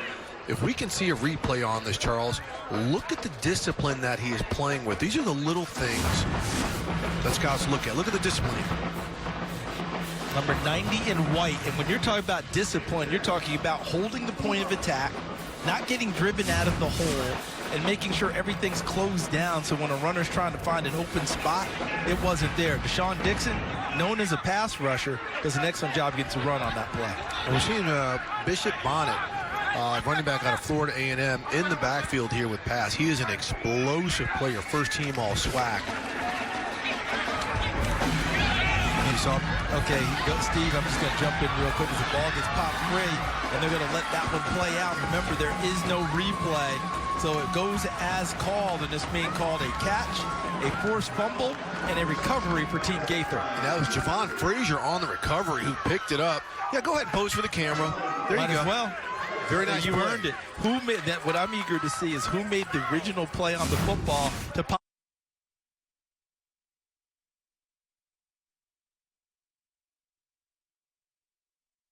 On him a little bit. He didn't give the receiver. He knocked the receiver down. Yeah, didn't give Bridgers much of a shot to kind of catch it and run with it. I mean, he was open. Got to keep him on his. You got to keep him on his feet and give him an opportunity. And now, as we switch it over to Team Gaither, another quarterback in, their third one of the ball game. Yeah, Jawan Carter out of Norfolk State, the MEAC Offensive Player of the Year. Really good protecting the football in the passing game. He had 21 touchdowns and just 5 interceptions. He can run it, too. 6 rushing TDs. He just hands it right off here to Wilkins. We know he's the red zone threat. He's got the only touchdown of the game, Charles. Yeah, he is the red zone threat, but Ontario Johnson understands that as well. Mentioned him a few times in this game, number 32 in black out of Bethune-Cookman. 101 tackles in the regular season. He's added to it here in this All-Star game. And yes, people feeling the famed Tiger Marching Band. Yeah, Galen Davis there out of Arkansas Pine Bluff, you know, getting his groove on. He's had a pretty solid game as well. And there's Ontario Johnson coming off the field after making a nice play on the last snap. Let's see if you mentioned about Juwan Carter and his ability to run the ball. They ran it inside. You think they might go a little quarterback run game here, Steve, and see if they get him to the edge. Could be a little RPO, but I think he pulls it and throws it. No, he gives it back. Caleb Wilkins gets pushed back. Oh, yeah, some big hits coming right there. 2 straight times there, and you look at the guys getting into the backfield, doing a nice job. Is that Zach Anderson on Fort Valley? Number 12. But watch these guys here on the 2nd and the 3rd level.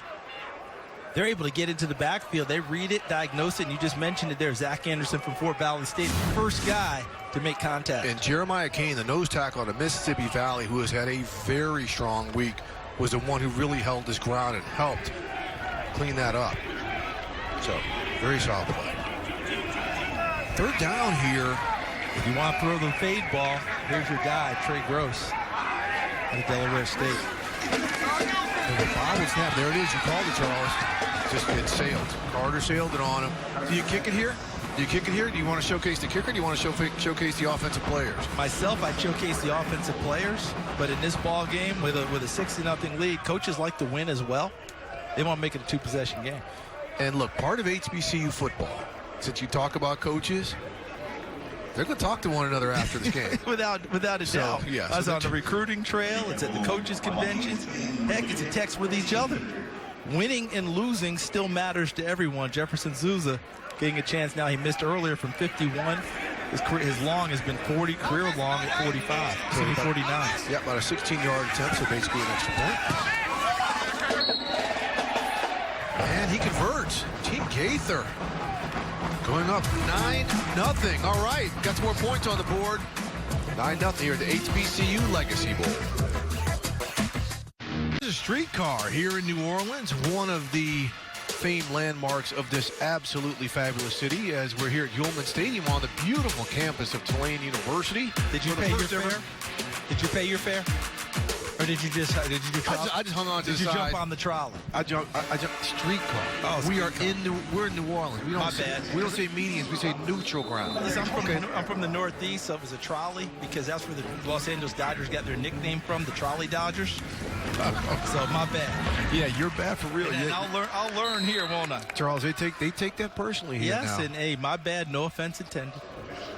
Yeah, you can't play around. Now, we saw Deshaun Dixon again. Come on. Oh, that was offense intended. That was he was saying, oh, you said trolley? I'm going to tell you about a streetcar right here. Deshaun Dixon now stepped up. We've seen him make a couple plays now the past 2 series. Again, one of the highlighted players and maybe one of the 2 or 3 player scouts we're talking about the most this week. Bucky, you seeing a guy who's stout enough to play against the run is what we're seeing today? You know, Charles, what's interesting is in the National Football League, there's so many hybrid defenses where you can get away with a guy who's long and rangy like that on the edge.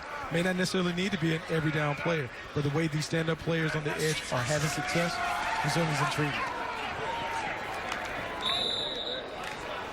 Okay, we saw the short pass here on 2nd down, but let's get back to Deshaun Dixon, Charles. Yeah, as we watch him during practice, and you see him take care of his assignment, ball goes away, make sure he doesn't go too fast so that there's a reverse against him, walking through a few things. See his get off here on this snap. See if he gets upfield again. Good job reading, then closing down. As he sees it, fundamentally sound as well, not just the guy who just takes off and rushes the passer no matter what the down and distance. Okay, and look, now we're 3rd down here. Team Robinson has got to get something going. It's about 3rd and 8. They have got no flow to their offense right now. Team Gaither's defense is just dialing it up. Juwan pass at quarterback and shotgun. It's a 2nd series. Takes off early. We got a flag down. Coverage really good on that play, so I don't think you saw any receivers open. Boy, did that close fast, and who was it who closed fast? Number 90, Deshaun Dixon. Hey, Bucky, we get a little down and distance football. What do pass rushers like? Oh, man. Holding, number 73, offense. The penalty is declined. It's 4th down. It's Keenan Forbes, big-time guard from FAMU. So watch Deshaun Dixon make this play because he sees it upfield, and then watch the quarterback go and watch Dixon close.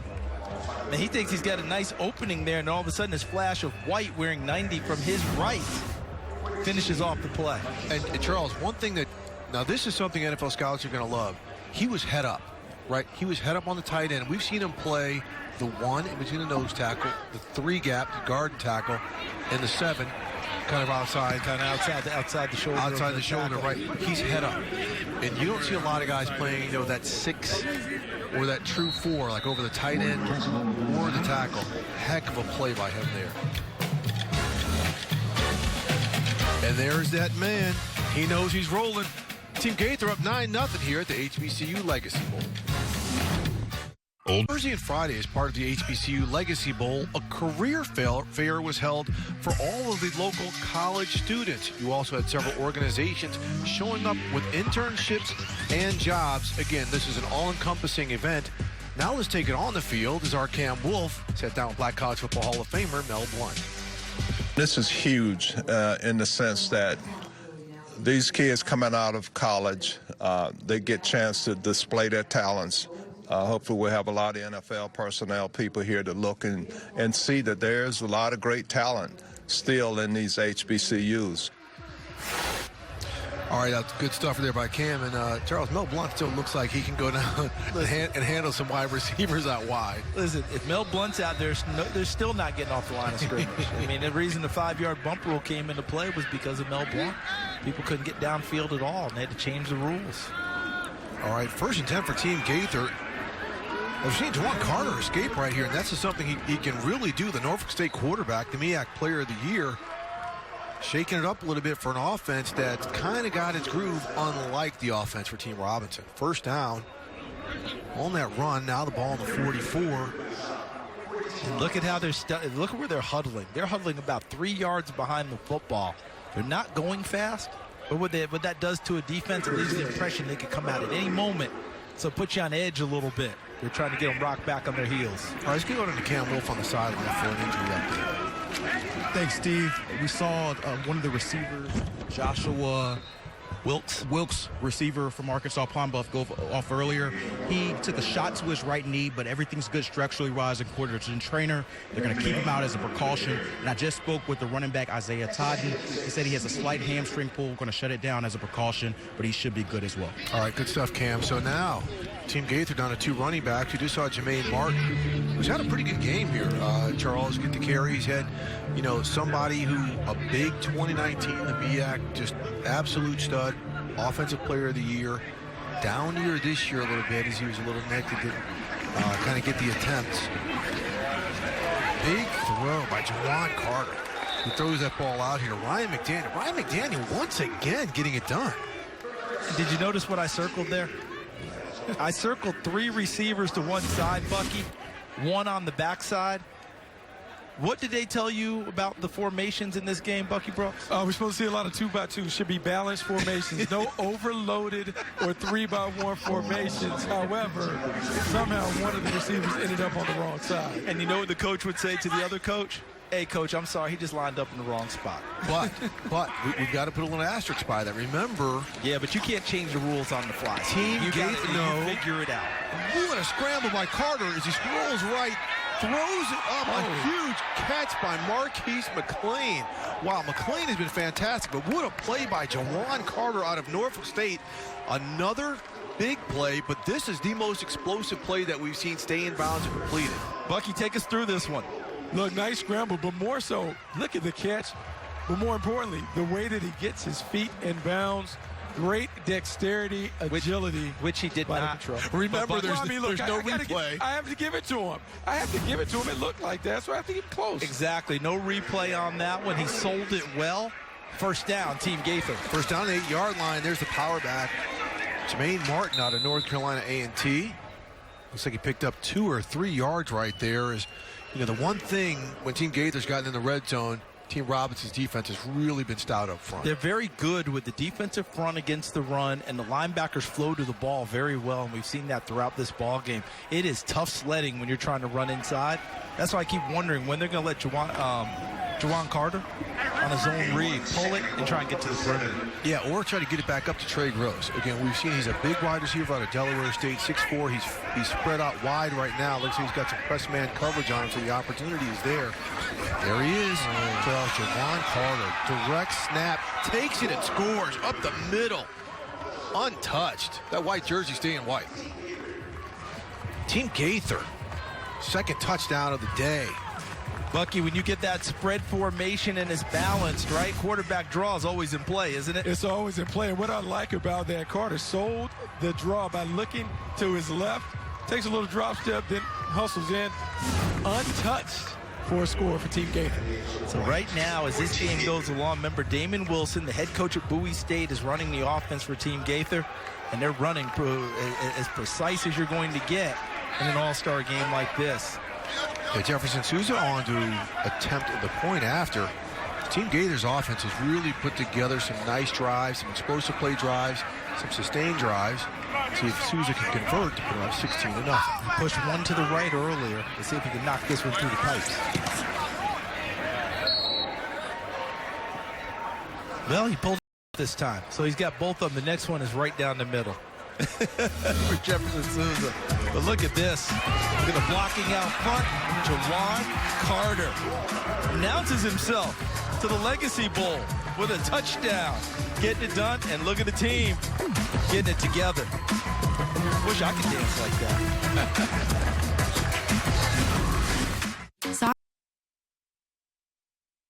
My old days are gone.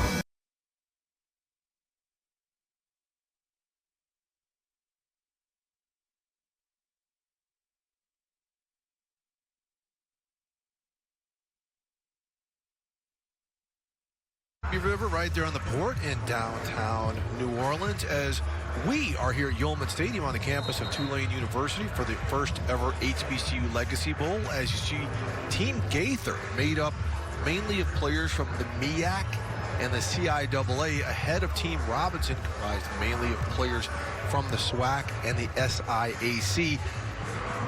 Team Robinson, shut up, man. We've got to get some offense here going, Charles. Yeah, Team Gaither's defense really starting to have an effect. Saw Christopher Myers and Antonio Golden get to the quarterback and play it well. Strong run up the middle, big hit. Stanley running back up. His pass handed that ball off. Looked like he handed it. Did he hand it off? Handed it off to 23. Brett Silva, who's had some very powerful runs. But now they're in a third and long situation. We talked about that pass rush dialing it up. And now, Bucky, do they bring out sprinters blocks at this point if you're a pass rusher on this third and long? Absolutely. Right now, you're talking about a true track stance, wide 9 alignments, meaning well outside of the offensive tackles, taking a severe angle to the quarterback. But, yeah, this is a pass rusher's delight. Hey, real quick, when Team Gaither went 3-by-1, it looks like Team Robinson said, okay. Oh, by accident. Look at that. Look moving around. Pass takes the snap out of the shotgun, steps up, makes the throw. Nice throw. Completes it for the first down yardage. He gets that ball out to LaCharles Pringle from Alcorn State. Really nice play there by pass. Bucky loved the quarterback movement, but how about Pringle on the catch, because he was challenged by Tayon Reynolds on the catch. Yeah, he is challenging. What you want to see, these wide receivers, can you make contested catches? Do you have enough courage to go over the middle, even though they've legislated some of the big hits out of the game? Still got to have enough toughness to go between the hashes. Guys, is there any chance someone's going to go in motion before this game's over? Because we're back to another 3-by-1. So if someone goes in motion, all bets are off. There's a 3, there's the 1. It's supposed to be 2-by-2. All right, first down and 10 from the 50 for Team Robinson. Pass with another good throw. Gets it to the big wideout of the Fort Valley State, Shamar Bridges. You know, he boxed. Charles, you saw him box out the DB, Josh Flowers, on this. Good call there, Steve. I loved your description of that. That was really just like basketball. Bridges, listed at 6'4", 210, puts his big body in front of the 6'2", 195 Joshua Flowers out of Winston-Salem State, and then takes the rebound off the rim. 4-yard gain on that, and now we're seeing a 3-by-1 formation as they go wide with Mallard, the tight end, in the middle of that 3-by-1. Yeah, they may have had an agreement with each other. Guys, we don't have enough people. Let's go 3-by-1. And they saw a pass. Pulls it out. Nice scramble. A little deception. Really nice play. That's something we saw him do a lot this season at Prairie View. But Charles, again, look at how he keeps it in the belly of the running back, gets the defense to collapse, and boom, this is what I can do. 4 rush touchdowns for the man they call Puma. Able to take that ball and get to the edge. pick up a nice first down. And remember, Pass started his career at Louisville. And we do have a decent amount of players who transfer, a lot of them from some of these Power 5 programs to these schools because a lot of them gained an extra year because of the COVID rules. And a lot of these players in this game, Charles, are graduate students, some of them getting their master's degrees. Yep, super seniors, able to get that extra education. Never hurts. Pass slips a tackle, really nice play. He is in a groove right now. A nice tackle by Devin Hunt. The pass is in a flow and a late flag after the tackle. Yeah, it came from the back judge, Strawwick Boger, making the call all the way deep center field, seeing it as Devin Hunt from Shaw finished off that play with a nice tackle. Personal foul, unnecessary roughness, number 34, defense. The 15-yard penalty will be added to the end of the run. Automatic first down. So what I'm guessing is the official Boger saw Hunt use his head first, and that's why that came out as an unnecessary rough. See right there? Yep, ear hold him, top of the helmet. Nice call from deep center field there by the official. Yeah, well-earned penalty. That moves the ball down to the 25. This is the first time Team Robinson has been beyond the 50-yard line since the first two drives of the first half, the deepest that they have been in Team Gaither territory. Pass looks like he handed that one off to Ezra Gray. The running back who's also gotten a lot of attention out of Alabama State. Gray, you know, we talked to him, Charles. This is a player who has never academically had a GPA below a 4.0, getting his graduate degree in May in computer information systems. You know, if I'd been his teammate, I'd been his best friend. Okay, and I would have taken every class he took and sat next to him the entire time. Bucky, he's a terrific student. If you're calling plays right now with these big receivers, you want to take a shot in the end zone here? We absolutely have to take a shot, man. We're sitting down 15-0. Let's let some of these guys go up and see if they can win a jump ball. All right, pass rolls to his left. Decides not to let it rip. The great pursuit right there by Noah Rainbow Douglas. When pass pulled up, he gave him an advantage to get a step, Charles. Bucky, he wanted it, and he couldn't get it because I think Elvin De La Rosa, 7, and Miles Woolfolk, number 11, double-teamed the deep receiver on that one. Yeah, it took the deep receiver away. Pass was looking. Watch back down the here. Field. Good job, both of those guys taking the corner, they squeeze and collapse it. Pass, the only option was to run. Scramble, got picked up 4 yards, see if he can come and get it on the next down. But tell me this, guys. This is one, you know, we cover a lot of NFL football. Should the receiver floated in between that bracket because it was there? Bucky? I mean, he could have floated in there, but then the bigger thing is pass courageous and accurate enough to make that throw. Ezra Gray with a nice run right there. Look, Ezra Gray, the running back, was shorter in stature, but, you know, we heard some coaches talking about him, how powerful he is built physically, like Alvin Kamara, a little thicker through the chest and legs than you would think. Great balance as he gets Team Robinson another first down. They are driving right here. Really nice and patient drive, the best we've seen this offense look all game. Crazy part about Kamara is you look at him and he looks so lengthy, right, and sleek. Bucky, Kamara's about 220. And it blows people away when they find that out. I'm looking at this guy and I'm thinking patron saint of little guys from HBCUs. How about Tariq Cohen? Oh, Tariq Cohen, explosive playmaker from NC A&T. We should hope they can evolve to that. Tariq Cohen is a high bar though. Yeah, after we saw that incompletion, let's look at some of this footage of Ezra Gray, Charles. Yeah, then you mentioned him, Steve. He's a stout, compact guy, knows how to run between the tackles, also knows how to get into space. And what I'm eager to see as he continues his development, how many teams are going to take a good look at him as a pass receiver, slot back guy, and I think kick return ability too. Don't you think Bucky's the type of guy with his build? The more he can do, the more eyeballs on him, the better off for him. Yeah, his best path to the National Football League might be as a returner. Find a way to get onto a roster by being dynamic in the return game while he's learning how to play NFL running back. Okay, good stuff. Now we're seeing Team Robinson go with kind of a heavy look, strong to the left as they have a great drive, pass, drops back and throws it right, makes an attempt. Yeah, flag coming on that play as Shamar Bridges got turned around by number 2, Trey Giles. Tried to turn it and make it a back shoulder, Pass didn't interference, number 2, defense. The foul occurred in the end zone. The ball will be placed at the 1-yard line. Automatic first down. It's really an inside fade, Bucky. Did you see how Bridges was trying to get to the back shoulder on it? Yeah, he was trying to get to the back shoulder. The corner is wrong by lineman. Should have been lined up a little outside. He had a free safety helping on the inside. He has to understand how to play with leverage. Penalty. Let's see if Team Robinson can score. See if they can get it done. And guys, Steve, we've been here all week watching these guys practice and go at it all week. They practiced Tuesday, Wednesday, Thursday, had a walkthrough on Friday. Here they are putting it all out there here on Saturday.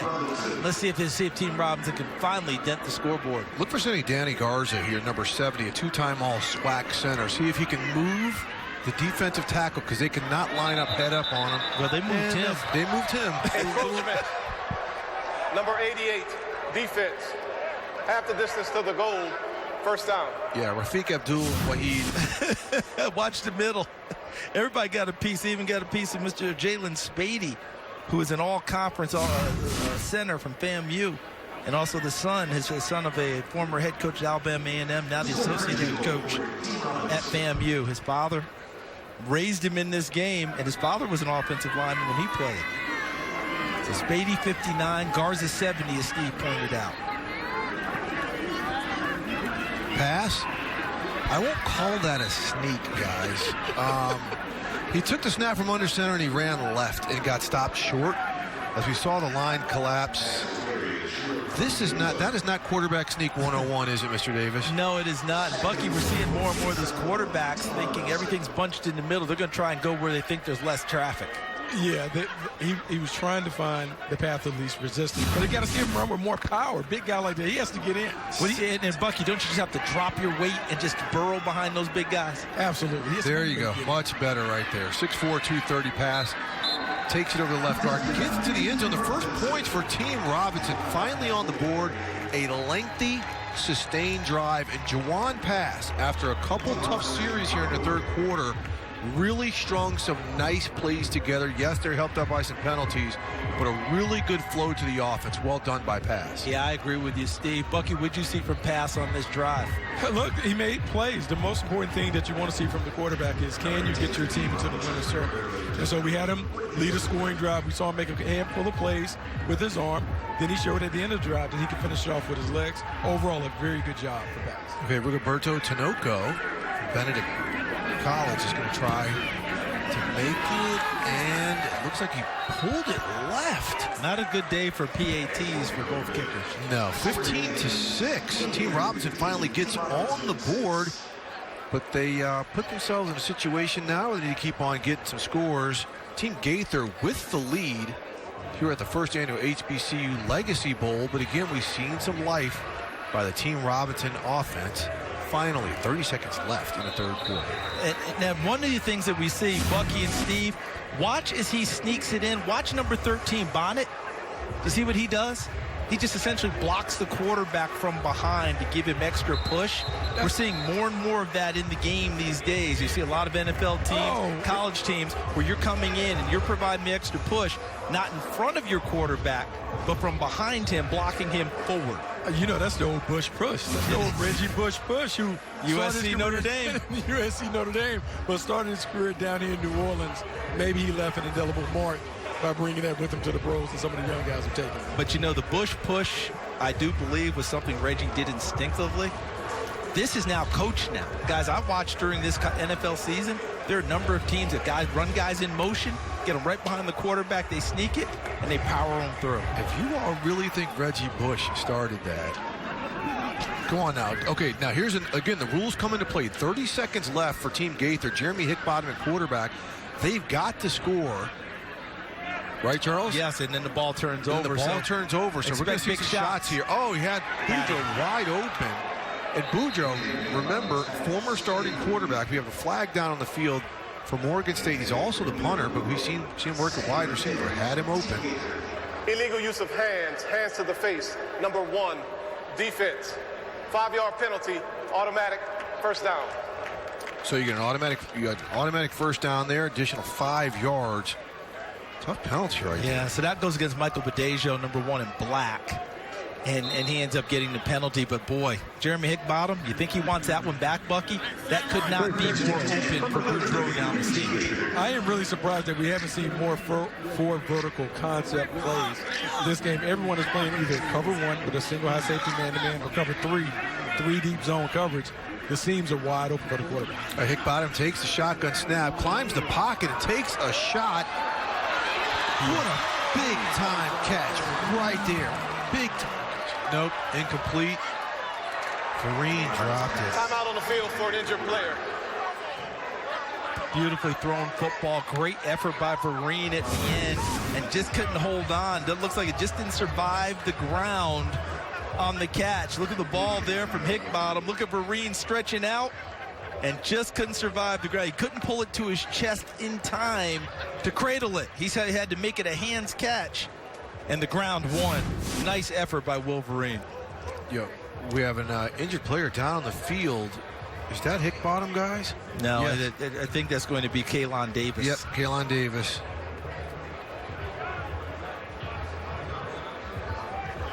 Hope the young man's going to be okay. Arkansas Pine Bluff, a Lion. He's played quite well throughout this week in the week of practices, trying to show off for these NFL scouts, CFL scouts. Heck, you're going to have the USFL coming back into play. Everyone looking for an opportunity. Okay, good. He is up and walking around. Very good sign right there. I'll see him at the family reunion this summer. That's a pretty big family reunion. Hey, Davis family reunion, we're there. And he's like, you know what he'd be like? I when he don't heard know what that? to say. You know what he would say? Me and Bucky are sitting here like, what do we say to this? You know what Kaylin would say? I don't know you. You can't come to my reunion. I'm there trying to crash his family reunion. Okay, Hickbottom now on second down. Clock is ticking. Big pressure. Right there on Hickbottom. Big shot. That Antoine Owens, number 99, Jackson State. Watch in the middle, because they play a little bit of a game there. You're supposed to be straight up pass rushing, and Antoine Owens starts outside, works his way back inside, working with Savion Williams, number 50 from FAMU, to get to the quarterback. Yeah, Savion Williams, the University of Tennessee transfer, who had a really strong season, only played 7 games. Was our first few games and really dialed it up. 12 seconds left. Again, Team Gaither trying to score here because the ball turns over to Team Robinson in the fourth quarter. Jeremy Hickbottom fleeing the pressure. Hits the ball out to Khalil Wilkins. Takes a big hit. And that'll do it. That's going to run out the third quarter. Okay, we're looking soon. This is the end of the third quarter. Okay, there's Aqeel Glass, Alabama A&M quarterback, who just won the Blackhawks Football Hall of Fame Player of the Year for the second consecutive season. He's going to play in the fourth quarter, so we're going to see the marquee player. We've seen the Grambling State marching band. We've seen some big plays, and we'll be back for the fourth quarter of the HBCU Legacy Bowl after the break. We're at the HBCU Legacy Bowl. Here's Charles with the way to play moment. Watch these pass rushers. Antonio Golden, Christopher Myers, Golden 6, Myers 98. Look how they collaborate, get upfield, get to the quarterback. And what we like about it is how they finish. No head involved, no helmet-to-helmet contact, just good shoulder tackle to get the quarterback on the ground. Terrific collaboration by Team Gaither, Christopher Myers, 98. Antonio Golden, number 6. Way to play, showing us how to tackle it and make it well. And that's the way to react to there by Myers. Team Gaither, we were mistaken. They do keep possession here. Fourth quarter, 1st and 10 on the 25. Jeremy Hickbottom still at quarterback. Handed that one off to Jermaine Martin. It's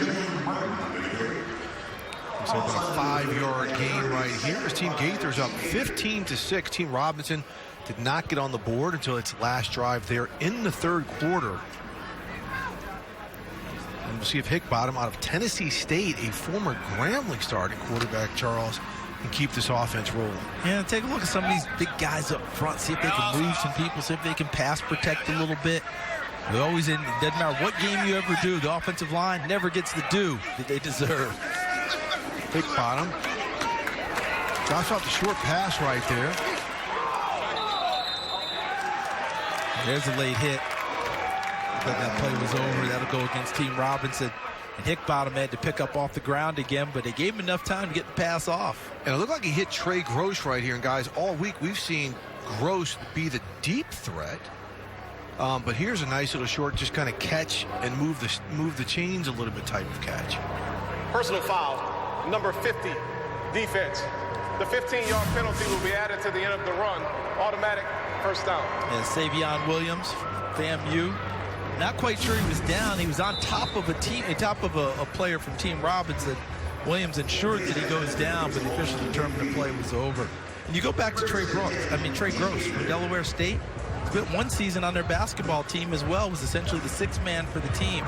Excellent athletic ability. He's not going to startle you with his speed, but an excellent catch radius. If he can make those big contested catches downfield, he's got a shot.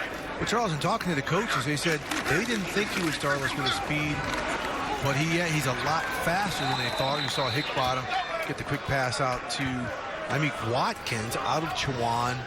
Short gain, and Anderson came up to make the stop. So take a look here. You're going to see the coverage here.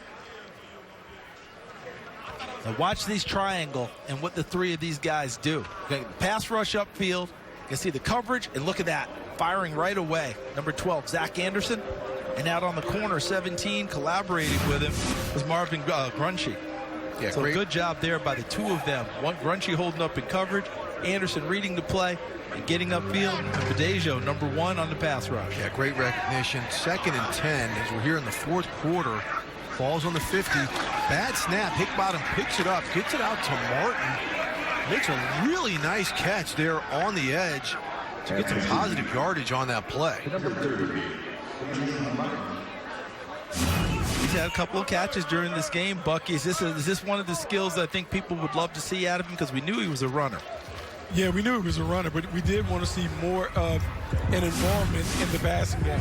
We've talked about his production and all those things that he's been able to do throughout his time at North Carolina A&T. But being able to be a factor in the passing game could be the difference, whether he makes it or not in National Football League. And that was a really good job by Higgbottom. Again, that snap came low to his left, picked it up, recognized where his receiver was going to be, and got rid of it before he felt a lot of pressure. 3rd down, though. Big play. Charles, your favorite formation. Hey, do what you got. I'm starting to wonder, guys, I'm starting to wonder if both teams just said we got to be able to go 3 by 1. Higgbottom takes off on the scramble, gets the first down. A big run up the middle as Team Gaither moves the sticks again to possibly take more than a commanding lead right here. But look at Higgbottom here, Charles. Bucky, I don't think there's any question this is the best part of his game, isn't it? This has been the best part of his game, particularly today. I like what he's trying to do, though. He's trying to go through his progressions, but when it opens up, he takes it. As an offensive coordinator, you have to like when your quarterback is able to make plays with his legs. Remember, Steve, at Grambling, led the Tigers in rushing twice from the quarterback position before finishing up his career at Tennessee State. Yeah, played for Eddie George this year at Tennessee State. We saw them in the Black College Football Hall of Fame Classic in Canton. He had to come in and try to rescue things right here. I love how he had to transferred and then played against his old team in the first game. Again, the quick play to Martin. Nice catch by Martin. The ball is behind him. It's going to be for negative yardage. Great recognition by the defense right there. That's Tim Walton Jr. And Bucky, you might remember his father who played, coached the whole deal. Nice job by Tim Walton with recognition there at the linebacker spot. Yeah, great play by Tim Walton Jr. The ability to be able to tackle in space is one of the huge traits in the evaluation. We've seen it time after time in the National Football League. Guys are unable to get plays down in space. That is a great tackle. You like to see that. All right, 2nd and about 11 as Higgbottom gets set for the shotgun snap. Again, we haven't seen his quarterbacks go under center much.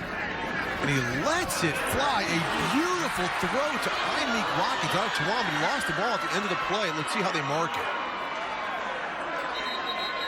I feel like they're marking it down by the way the official came in and put his foot down and held his arm up. I think he's calling that one down. That'd be Treywick Bowers. Let me trade with Boger out of the middle of the Rule field. on the field is the runner was down by contact at the 2-yard line. First down, Team Gaither. Well, Bucky, you were wanting those 4 verticals. I think you got it there. Yeah, nice play. Kind of like Watkins, making the catch. Has to learn how to protect it when he goes down, but I like the courage catching in the middle. Ran a little bit. Gets it inside the 5. Tight red zone. Might have the opportunity to see another touchdown. Watkins. Team Gaither. What'd you think of the call? I thought it was correct. I thought the ground caused the fumble. What'd you think, Steve? Yeah, it did cause the call. Watkins, an explosive player at Chowan. Really good in the return game.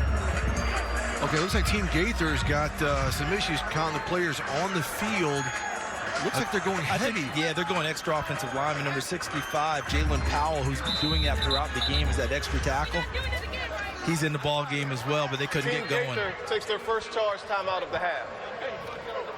All right, Team Gaither up 15-6, threatening to score. We'll be right back after the break.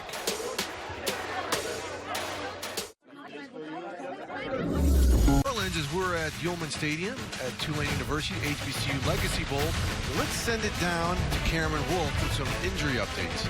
Steve, I just spoke with Khalil Wilkins, the Bowie State running back who had the first touchdown of the game. He has a knee injury. He said he's going to get more tests run on it, but he's going to be done for the day. Isaiah Totten, as I mentioned earlier, is also out, so that means Team Gaither's down to just one running back, Jermaine Martin. All right, good stuff, Cam. And as you're seeing, Team Gaither, they're on the 3-yard line, first and goal, threatening to score. A really nice drive right here. Again, the big play. Long completion from Hickbottom to Amik Watkins. Hickbottom can take the shotgun snap. Keeps it after giving it to Jermaine Martin a fake and easy run. Hickbottom has just had a fantastic drive during this challenge. And what they did, Bucky, how'd you like that alignment? They go heavy, extra offensive lineman to the left, fake the run to the left, and he comes back short side for the touchdown. You got to like that. We've been calling for a little quarterback zone read. There you see it, put it in the belly. Oh, defensive end flying. Hickbottom scoots in for a touchdown. And those things work really well in all-star games, don't they, Bucky? Because the defensive end, he wants to sack, right? So he's crashing hard. The idea of rules and being a boot cutback player, all that, goes right out the window, doesn't it? It goes right out because everyone is playing hero ball. Hey, Kalen Waukesha, Jermaine Martin there knows he's a power back. He's like, okay, I'm going to get him here. All right, now this has been an adventure all afternoon for Souza. Remember, he pushed it right, hooked it left, and right down the middle this time. So he converts a point after Team Gaither up 22-6. Jeremy Hickbottom.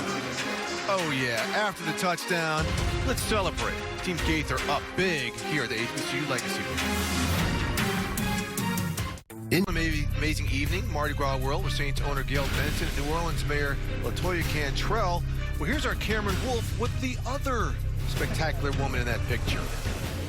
Here with HBCU Legacy Bowl Committee Chair Shanika Dabney Henderson, and some of the cool elements of this game is off the field. I know the players got a chance to go to the Harvest Food Bank. Can you tell us what that experience was like? Absolutely. So we wanted this to be a cultural experience for them, right? We knew they were going to get practices in and all that stuff, but New Orleans is a city known for its culture, and we wanted to make sure they got to experience it and also got to contribute to it.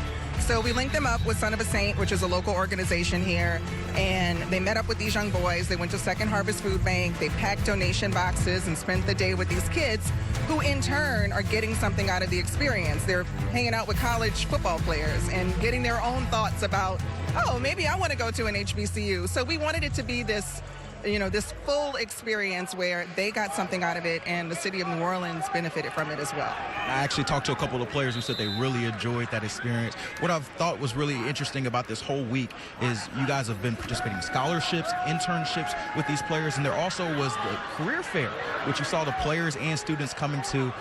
Education is a big part of this.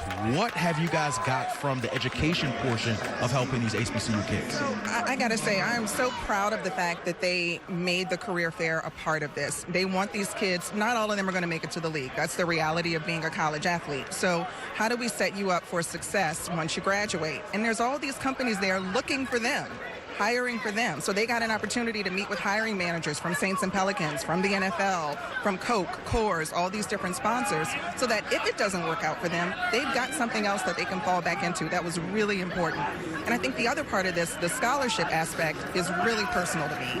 It was the Tristan Edgerson Memorial Scholarship. It was named after my nephew, who passed away of a brain aneurysm last year.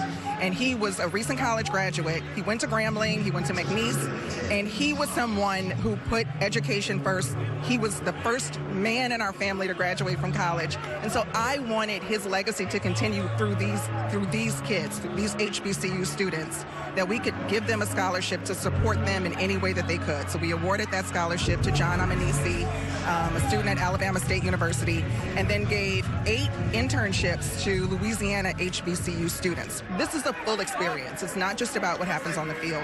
We know how important education is, and I want to make sure that this event sets students up for success and inspires other students to look beyond just playing football. Appreciate that story. His legacy sure is continuing. And as you see here, it's more than just football here at the HBCU Legacy Bowl. Back to you guys in the booth. All right, thanks a lot, Cam. And great interview with Shanika Dabney Henderson, a dear friend of mine, a former colleague at the NFL Network, who's now the Vice President of Production with the Saints and Pelicans. We just saw Aquil Glass come out for Team Robinson, go 3 and out. There were some incompletions. He's been sitting since the first quarter, Charles, and you saw in a couple of short passes, put a little extra hot sauce on him. Maybe not the touch that he needed for some of those quick outs. No, Charlie, you know, when you've sat out for a long time, you want to come in, you're trying to throw to impress.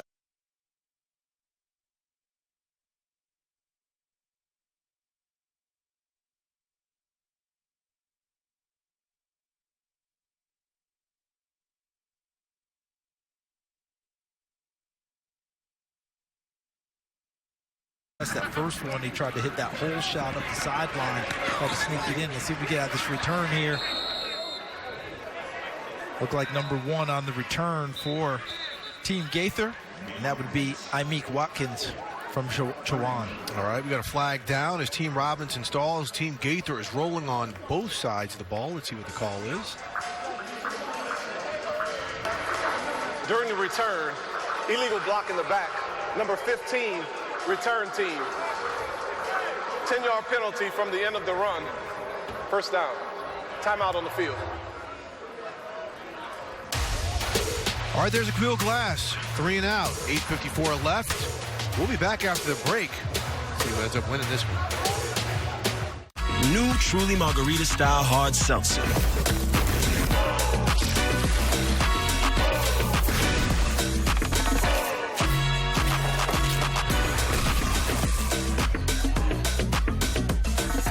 Spicy Lovers Pizza from Pizza Hut. Hurts so good. With this spicy marinara sauce and sliced red chilies, it's like a roundhouse kick to the taste buds.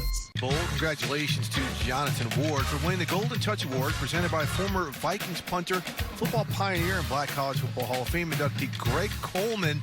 The award is presented annually to the best punter in Black college football. Just a fantastic award, and we know Greg Coleman, one of those wonderful human beings here as well. Ever deserved to go into the Hall of Fame for his accomplishments, not just being a pioneer, but actually doing it on the field. And then you go back to, remember last year, Presley Harvin out of Georgia Tech, black punter going into the NFL, Greg mentoring him as well. All right, Bryce Witt back in at quarterback for Team Gaither. Throws a nice strike there to Marquise McLean. I know they're going to end up voting on, you know, player of the game and all that. Marquise McLean has got to get a good, strong look for that as offensive player of the game, don't you guys think? Oh, I would think so. The way he finished that run after the catch. Again, this is a wide receiver who they're looking at as kind of a big-bodied slot guy. I'm not going to say he's Deebo Samuel, but body type that we're seeing more and more of that you alluded to earlier in the game, Charles. He's only second and short on his ball. The way that they're going to look at him in the NFL, and Bucky, you can comment after this play, I think it's going to allow him to eat a little bit more. You know, they won't mind him bulking up a little bit to do what he's doing. No, Charles, when you think about some of the running, wide receivers in the National Football League that are dominating, A.J. Brown and some of those guys. These guys are 215, 220, 225 pounds on the perimeter. It makes it tougher and challenging for defensive backs to get it down. His size will not be a problem or issue in the National Football League. Reminds me a lot of a HBCU Hall of Famer and Shannon Sharp, but much more his brother Sterling, who was playing out on the perimeter. Just terrorized defenses when he was in Green Bay. And I know his career has been, it was quote-unquote short, but it was dominant. Pro Football Hall of Fame voters, Sterling Sharp, get it done, because you're missing the boat on that one. Here, here. All right, so Jermaine Martin with that run. Remember, Jermaine Martin is the only healthy running back left for Team Gaither. Gets the first down. Bryce Witt now starts a new series at the 42.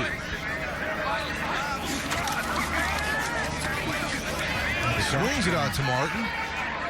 Nice run after catch, and again, nice finish to the run. That's what Martin does well. A little barking going on. Don't want to see that at this point in the game, but you know, he's a little fired up. You know, he's going to be a little fired up about getting that done, you know? Jermaine Martin having a very strong second half. Charles, that's about the third or fourth swing pass we've seen by him out to the left. Again, a lot of times the coverage dictates that, but he's showing some good hands here. Yeah, and all right, let's send it down to our Cameron Wolf with the latest. Steve, Jermaine Martin was a guy who stood out at the HBCU Combine in Mobile a few weeks ago. I asked him, what are scouts talking to him about? He said they know I'm a power back, but they want to see if I can catch the ball out of the backfield. Like you guys just mentioned, he's catching the ball out of the backfield, trying to prove he's not just a one-dimensional running back. Martin again on the handoff. Gets stood up after about 3 yards right there, but he's still on his feet. Big, strong guy. Again, 2 years ago, just a dominant player. Hey, listen, I'm working here with two guys who played college football. So Steve, Bucky, Jermaine Martin's not happy that his running mates have gotten hurt and are out of the game. But at the same time, if they're out, more for him, right? Yeah, more for him, more opportunities. Maybe he can steal and swipe the MVP if he puts up enough numbers. He has to be thinking about that. If he breaks one here, let's say he breaks one inside and steps all the way, he might have a shot at it. Put up some numbers. Got to have some numbers. I think he would exchange an MVP honor to be in somebody's training camp this summer. Witt takes off. Big decision. Gets the first down, guys. We talked about Witt's ability to run, the quarterback out of Chowan. He's had a really nice game. These quarterbacks for Team Gaither in the second half have really put together some fantastic drives. And by the way, Bucky, he makes you make a business decision running. He's about 235 pounds. He absolutely does. Nice tackle, too, though. I feel like the quarterback from Chowan has been influenced by his time at the CIAA. He got him talking a little bit. Yeah. You know, one thing that we talk about is using ball. Little conversation, little chitter-chatter. And real quick before this play, number 5, Quimba Jones, listed at 5'7", 170, has not been afraid to throw his chest in there and knock people down. Reminds me a little bit of Malik Robinson coming out of Louisiana Tech. Witt with a deep shot. That ball was right there, very catchable for Corey Banks down the left sideline. Looks like Jawan Taylor, number 21, involved in the play. Let's see how it works, working from the inside. And that's a really well-thrown ball, as you described, Steve. Bucky, what'd you see at the end of this play? Look, this is what we call throwing it through the mailbox. He puts it right in the mailbox. It's a perfect spot. You would like to see the receiver come up with that one. And what do you have to do at the next level, whether it's NFL or CFL? Make the contested catch. I was talking with Mike Tomlin, head coach of the Steelers, about receivers, and he said, listen, the receiver's supposed to catch the football. If a guy doesn't naturally catch the ball, I don't care what else he does. I'm not interested in it. Catch the football. All right, Witt drops back to pass. Jermaine Martin again. Ooh, takes a big shot right there. Big hit. Looks like a loss right there. Is that Antoine Collier? Yeah, Antoine Collier. He's had a real strong game. Antoine Collier, Buck, he came out of UCF. University of Central Florida, had a big pick in the Peach Bowl when they beat Auburn and were undefeated. Yeah. Ends up leaving there, but this is a tall, rangy guy. Tall, rangy guy. You know, what's been impressive in this game, we've seen so many guys over 6 feet at the corner position at DB. It's hard to find these big guys. When you see the replay, I just love the reaction. Coming up, making a solid tackle. Love it. And that looks like that was Jermaine Martin who came out. That's the third running back to come out. So we're either going empty formation, either going empty or DB or somebody. Receiver looks like jumping in. Looks like Wesley Bowers. And it is. Linebacker. There's Witt. Wow, magical ball handling skills. Escapes it. Oh, and a fantastic catch at the back end by Ryan McDaniel. Look at the handiwork by Bryce Witt to take the snap, bobble it, avoid the tackle, and what a fantastic catch. And watch Bowers, the linebacker, come in for pass protection. Helps him out a little bit, gives him just a little bit extra time against a pass rusher. Good job by Witt getting the football. It was bouncing in his hands. Then it bounced downfield, picked off by Ryan McDaniel. So despite all the bouncing ball, it turns out to be a heck of a big play for Team Gaither. And a first down. Team Gaither's had just a lot of strong drives about his last 4 or 5 possessions to pretty much put this game away against Team Robinson. Witt drops back, rolls right. He's got someone deep, takes a shot. Able to contest it out of bounds right there, trying to hit Trey Gross, Delaware State wide receiver. Bucky, can you give me an evaluation of Witt and what you've seen so far? My quick one, he does not mind taking the check down and moving the sticks. That was one of the few times he pressed it this game. Yeah, he certainly has managerial ability, meaning he will take the check down. But what I really like about him, been most impressed, is his ability to extend plays and utilize his athleticism. Coming into the game, we talked about a guy having over 1,400 rushing yards throughout his career. His legs have certainly been a nice asset to his game today. And we see Jermaine Martin back in the game. He walked off 2 plays ago, but he is good to go, so they're back to their normal offensive personnel. They're dropping back, taking a shot. And Trey Gross tried to climb the ladder to go get it. The Del State wide receiver who's had a huge week of practices down there. That one's just a little too high by Witt. Bucky, you were drafted as a receiver. What's one of the tough things about that as you go up and understand you're close to the sideline? What's the thought process for a receiver? Well, I mean, I think what you're trying to do is you're trying to make sure that you're able to keep your feet in bounds while trying to keep your hand-eye concentration on the football. And so it's one of those things where you do it a million times in practice. You have a natural feel for where the sideline is, but you have to be able to concentrate and look the ball into your hands. Tough catch there. All right, 3rd down. Guys, I'm wondering if they don't convert, they go for it on 4th down right here. Here's your guy, McLean, that you've been talking about all game, Steve, number 5. Have a procedure here. This could reset. False start, number 78, offense, 5-yard penalty, 3rd down. Yeah, now if they don't convert, that could reset possibly going forward on 4th down. Yeah, big Zachary Wilcox out of Virginia State, big offensive tackle. Guys, I'd go for it on 4th down the way their defense has been playing against Team Robinson. Look at the time on the clock. Just go ahead and push it. 3:05. Yeah. I'm going for it in an all-star game anyway, but that's just me. Maybe we want to give the kicker an opportunity to kick a boom along. Listen, unfortunately, I've seen 3 missed extra points today. You had your shot, guys. All right, Witt takes a low snap, checks it down like you guys said, hits his tight end. I'm sorry, that's Wolverine coming across the middle out of South Carolina State. A nice pickup to move the sticks. Maybe 4th and short. Yep, they're going for it. Watch Vereen, 9, going across field. A good job, I thought, by Witt, as Steve described, looking downfield and taking that crossing route to Wolverine, who had a really nice year for South Carolina State. Head coach Buddy Pugh was here to coordinate the defense for Team Gaither. Buddy, that was a drag route. Could he have pushed that a little bit more vertical, or are you just going to kind of stick to the script right here? Bucky, that's your route, baby. Look, some of these guys in air raid systems, they teach them to run right at the heels of the defensive line so they don't get bumped by the linebackers they're dropping. Quick slant on 4th down, threw it behind. Witt put the ball behind McDaniels right there. We're going to have a turnover on downs. Team Robinson here has an opportunity. Watch Rodney Coleman does a nice job staying in there and then staying on the hip, and when the ball's behind him, that allowed Rodney Coleman to make a play on the football. If that ball is out in front on the upfield shoulder, it's a tougher fight for Rodney Coleman to go through the body of the receiver. Instead, it's on the backside. Coleman does an excellent job digging that out. Rodney Coleman, number 23 from Miles College. Really good play. Okay, now Quill Glass has got 2 minutes and 52 seconds to try to take this 80 yards. Again, the scouts know who he is. right? People know who he is. The two-time Black College Player of the Year. Just received that award again this week for the second time.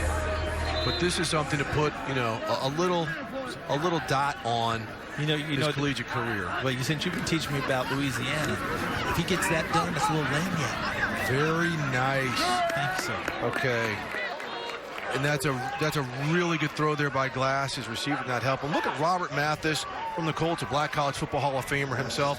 Here we go, Colts fans. Our franchise QB for the future comes straight out of Normal, Alabama. Oh, where did Mathis go to school? Last time I checked, it was Alabama A&M. Where's that quarterback Akuil Glass from? Last time I checked, Alabama A&M. Okay, so there you go. But I don't think this is just something because I think he's a cheerleader, and he loves his school. But Akuil Glass is going to get that look. We talked about him at the top. He's got Josh Allen's size, and I said Patrick Mahomes' production in college. That's got to count for something to give you a good look down the road. We got a flag down on that incompletion as Glass was really bottled in by the time he checked down and tried to deliver that. But he is showing some poise and composure in the pocket, as we saw right there, because he had bodies all over him. Holding, number 63, offense. The penalty is declined. It's third down. Jamal Savage out of Bethune-Cookman. And, and I hate the fact that I'm not trying to call these young men out in the offensive line. They still get much mention. They are here for a reason. They're all-stars. They made it here. So when there's a penalty on them, I'm just calling their name to let the people know that these guys are here. Not necessarily they made a mistake, but they got it done. And Bethune-Cookman's got to be very proud of what he's done during his career there. All right, they've got to pick up some yardage here. Not all of it in one shot because it's a two-down territory. Looking at the time of the game, Glass goes for the sticks. Anderson makes the catch. His teammate from Alabama A&M, but he's in bounds. Seeing the clock ticking right here, so let's see how they move. See how they move upfield. Let's see on the throw and the catch. D. Anderson going down. Nice job going down low to catch it. Remember Anderson, former LSU and Oklahoma State wide receiver. With the catch. Glass, another nice catch. Anderson. What a catch there by Anderson, because that looked like it was about to get airmailed, Bucky Brooks. Yeah, nice throw and catch. D. Anderson's been great all week. All right, we got the 2-minute warning right here. And Team Robinson trying to get some points on the board. We'll be back. HBCU Legacy. I'm all about New Orleans. I'm all about how we can affect. 2-6. Let's send it down to the sideline for our Cameron Wolf. Steve, one of the best players all week, Virginia State safety Will Adams, is actually not playing due to a shoulder injury. I actually talked to him earlier today, and he mentioned that it's a bummer for him not to be out here, but the good news is he doesn't need surgery, and he's expected to be back by his pro day. This is a guy that wowed scouts at the HBCU Combine back in Mobile. He has the height, weight, and speed, and he's a guy to watch as we go into draft season. Yeah, 100%, Charles. I mean, this is, besides him, Deshaun Dixon and Glass, Will Adams was the guy. They really were all over. They love his size and ability. Glass with the scramble. Just brought down big time. Tough play right there. Javon Frazier from Virginia State. Yeah, getting him from the backside. And as we watch this thing unfold, Will Adams had a great HBCU combine. I'm glad he's going to be able to go and work for the pro scouts this spring pro day. No surgery needed, as Cam Wolf reported. Javon Frazier trying to give some people a reason to watch more of his tape at Virginia State. Glass takes the snap.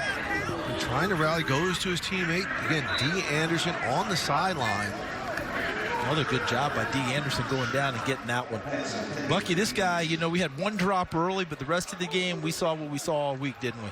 Yeah, he was a dominant player all week. And it's easy to have the connection with Will Glass based on the connection back at Alabama A&M. But there you see the size. 6'6", 220 pounds. He was able to use that size, post up, big catch radius. He's going to make somebody a nice target. Certainly is. And real quick, guys, we know we talk about NFL and what these guys are going to do. Three of us all had to confront our end of our careers at one point. A lot of these guys, this will be it. What a great way for them to go out in the Legacy Bowl. Yeah, absolutely, and that's why this week was so special for them, because they really got treated like kings. As Glass gets the ball out to Ezra Gray, stops the clock on the completion. We have a 4th down coming up, minute 20 left.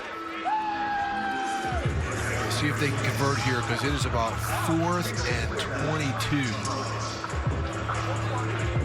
Because if they don't convert, I think Team Gaither is going to get it. We're going to see a victory formation. Is that legal with the formations that we that are allowed here? Listen, after what we've seen today, it's all open book. But I know what we're going to see here, guys.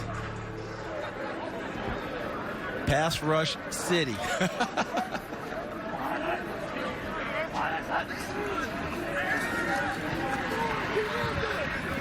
Scott Mallard on skinny post, just too much traffic right there over his head. As Glass, remember, the NFL Scouting Combine is back. The NFL's top draft prospects head to Indianapolis to put their skills on display. The 2022 NFL Scouting Combine, March 3rd through the 6th on NFL Network. Yep, we got a flag down. Looks like the drive's going to be extended for another play. Penalty against Team Gaither. So you're not turning the ball over on 4th down now. They get another shot at it here. All right, at least Phil Glass gets one more snap in his collegiate career. Let's see if we can get a look at that formation you talked about in the secondary. And look how loosely everyone's playing. Look back here. This is what they called the old umbrella formation back when Tom Landry brought it in with the Giants in the late 1950s. It's all right. You got to play a little umbrella, and everybody's kind of rotates if need be. I don't think anybody's worried about these things anymore. Yeah, I am. We're just rolling. Glass steps up, gets a miscommunication with his receiver, Shamar Bridges.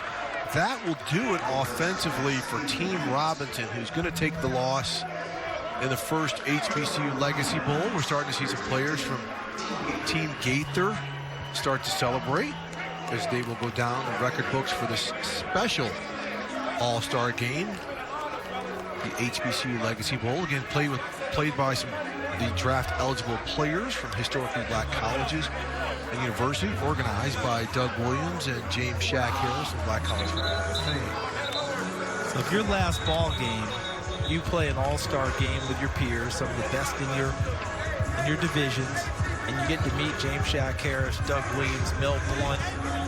Oh, we've seen Dr. Doom, Teron Armstead, Teron Armstead, Patrick Mahomes. Right. I mean, you can just go on and on. Nate Newton was here, of course. Sammy White, Parnell, Tate, Dirk Dickinson. A lot of legends here these kids got to meet. Absolutely. Okay, when we go victory formation, got the shotgun. I don't think is really in the textbook. So let me jot this part. Let me jot that part down. Was he trying to Bucky? Was he trying to direct snap to the running back? No, they were trying to run the victory formation, but obviously it's one of those things that had me practice. The shotgun goes past the quarterback. And Juwan Carter from Norfolk State is in, but look at the formation, guys. It's almost a tribute to Eddie Robinson and the wing T. This is like the wing T victory formation. Bucky, you recognize this from your coaching days. I do recognize it. This looks familiar. Yeah, we got to be able to take a snap on the center. We have to be able to at least get the snap from under center so we can take the victory. And there we go. Juwan Carter takes the knee, and that's going to count us down. Seeing the players start to congratulate each other. They had a great week together. A lot of brotherhood was developed and established. You see the fans who came out here to Ullman Stadium here at Tulane University, celebrating and honoring these players. Like you said, Charles, for a lot of them, this will be it. For some of them, they will be in some NFL training camps or Canadian Football League training camps. Some headed to the Combine. They've had the HBCU Combine. They'll have their pro days. They'll have their opportunities. Yeah, this is a really nice sight, just seeing all of these guys get together. And part of what the organizers made sure to do here is these guys get to keep these jerseys and a lot of this equipment, because of the great sponsorships of this game. But just for them to understand that they are laid the foundation for a lot of people coming behind them, just like James Shaq Harris, Mel Blunt, and so many others laid the foundation for these guys to be able to play football at this level. And by the way, don't we all have jerseys hanging in our offices, caves, what have you, right? It's an important thing, a remembrance of what we did before. And I can tell you this, I put my resume in at the job fair everywhere. So just in case this takes a hard left on me, I'm trying to give myself some options. What a wonderful job putting together that job fair for not just these players, but so many different students who came in and took advantage of it. 100%. And Bucky, you know, I don't know if you put your resume in at the job fair. I don't think you have to, but I saw you speaking to a lot of these students and giving them advice. Charles, you too, and that's important because so many of these young people look up to the professionals in this world like you guys. And it has just been a fantastic week, and I think we have all gotten so much out of this, just like the players and coaches have. Look, it's been an outstanding experience, and, you know, there's so much around the game that we obviously weren't able to show on TV, but the career fair, some of the community service that the guys were able to participate in, outside of getting all of the knowledge and wisdom from some of the Black College Hall of Famers that were around the event, this is one that I think they can take a lot with them that will help them not only in their football careers, but in whatever they choose to do going forward. And what I did learn very quickly was a good idea. I put my resume in at the career fair because Bucky said, you won't need it, but Steve didn't say that to me. So yeah, I think Charles. I discovered, I think Steve's silently telling me, I bet that's probably a good idea that you put yours in. All right, for more on some post-game honors, let's send it down to Cameron Wolf. Hey, Buddy Pugh, you just finished your season winning the Celebration Bowl with South Carolina State. Getting another win here for these guys. We know it's about the experience for them. What's your big takeaway? Well, I'm just excited to have another opportunity to go out and play with these guys again. It was a lot of fun watching them develop during the week and develop the relationships that we've had, the camaraderie. You know, the back and forth between both teams was fun. So I can tell you that I thought it was a great week, and I'm looking forward to seeing if we can get back again next year. Some of the big reasons why they wanted to have this HBCU Legacy Bowl, Buddy, was opportunity and exposure, not only for players, but coaches as well. What is your big takeaway about what this means for HBCUs? Well, I think it's an opportunity for our guys to be seen, you know, in a way that they ordinarily would not have that opportunity. So these guys will get out and show their wares in a way that everybody can see them. The scouts, you know, and all the other kind of people that's involved with giving them an opportunity to get out and get a good job and that kind of stuff. So these guys are on about the task of moving on into their lives. They're grown-up style. So let's hope that we'll get, you know, an opportunity to see them go on and do really great things for the rest of their lives. Thank you, Buddy Pugh and Damon Wilson, the two head coaches for Team Gaither. Back to you, Steve. All right, thanks a lot, Cam, and congratulations to Buddy Pugh. And here's Team Gaither. Let's look at the scores right there. Bryce Witt, Caleb Wilkins to get them on the board. Another touchdown run here by Jawan Carter. Jeremy Hickbottom. Really nice run there on that RPO. Had a great celebration right there. There's Wilkins. Got nicked up a little bit, didn't finish the game, but, you know, he looks like he's in good shape. Charles, I think another thing that we're going to take out of this week might have been those crawfish croquettes that we had the other night at the Vessel. I knew you were going to talk about the food. Because I mean, come on. You can't come to New Orleans and not talk about the food. But the beauty of all of this is us being able to meet all these youngsters and see them work. Absolutely, and see them shine. And for more on that, let's go back to Cameron Wolf. We're introducing the two MVPs of the game. Legendary Black College Football Hall of Famous Doug Williams giving the trophy to Jeremy Hickbottom, Offensive MVP.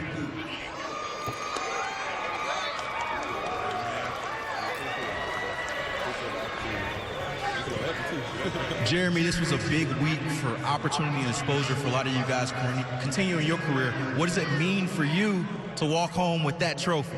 Man, it was a team effort. It was a team effort. I thank the Black College Football Hall of Fame for giving us the opportunity. Man, it's like no other. So, you know, this for the team for sure. Obviously, they put a lot of work into this event, the first ever HBCU Bowl. What will be your biggest takeaway about being in front of scouts, being in front of fans this week?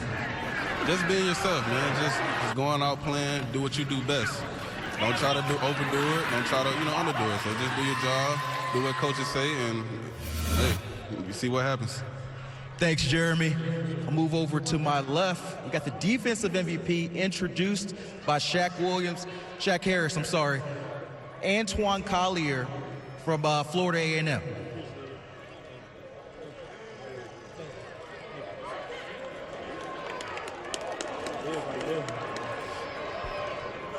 Antoine, what was this experience like for you? I know you came from one of the Power 5 schools. You came here to HBCU to finish off your career. What is it like finishing it off this way with this trophy?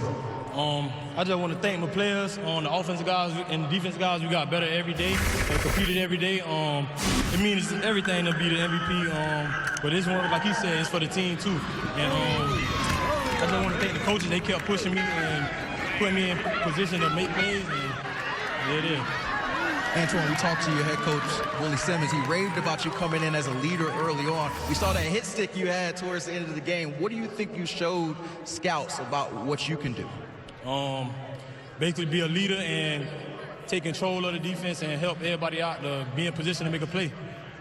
Thank you, Antoine. Thank you, Jeremy. The 2 MVPs for the first ever HBCU Legacy Bowl. Just an absolutely fantastic job, Cameron, and seeing those young men so happy getting those honors. Bucky Brooks, as we button this up, what's your takeaway? Look, man, this is a great opportunity for HBCU players to have a big stage where NFL scouts could evaluate them, they could talk to them. I think it's a nice launching point in the future to see more HBCU prospects get drafted and have opportunities in the National Football League. Yeah, absolutely agree with you, Bucky, on that. And also, these guys will understand it's a pathway that you have the HBCU game to play. That doesn't mean you can't play in the Senior Bowl. Doesn't mean you can't play in the East, West, and all the rest of them as well. So there will be opportunities, more eyeballs. I think for the NFL and the scouts, they learned a lot about that as well. A great place to have everyone in one spot to evaluate them. And Charles, you know, I also want to commend the NFL teams for actually being sincerely invested. I mean, all week long, they have been here looking at the players with sincerity, interviewing these players to find out a little bit more about them. So fantastic about that. So here in Yulman Stadium at Tulane University, the first ever HBCU Legacy Bowl. We saw some young men on display who will go on to play at the next level. We saw the fanfare, we saw the fans, and we saw greatness. Thank you so much for joining us for this special historic event, the HBCU Legacy Bowl. I'm Steve White. Have a great weekend.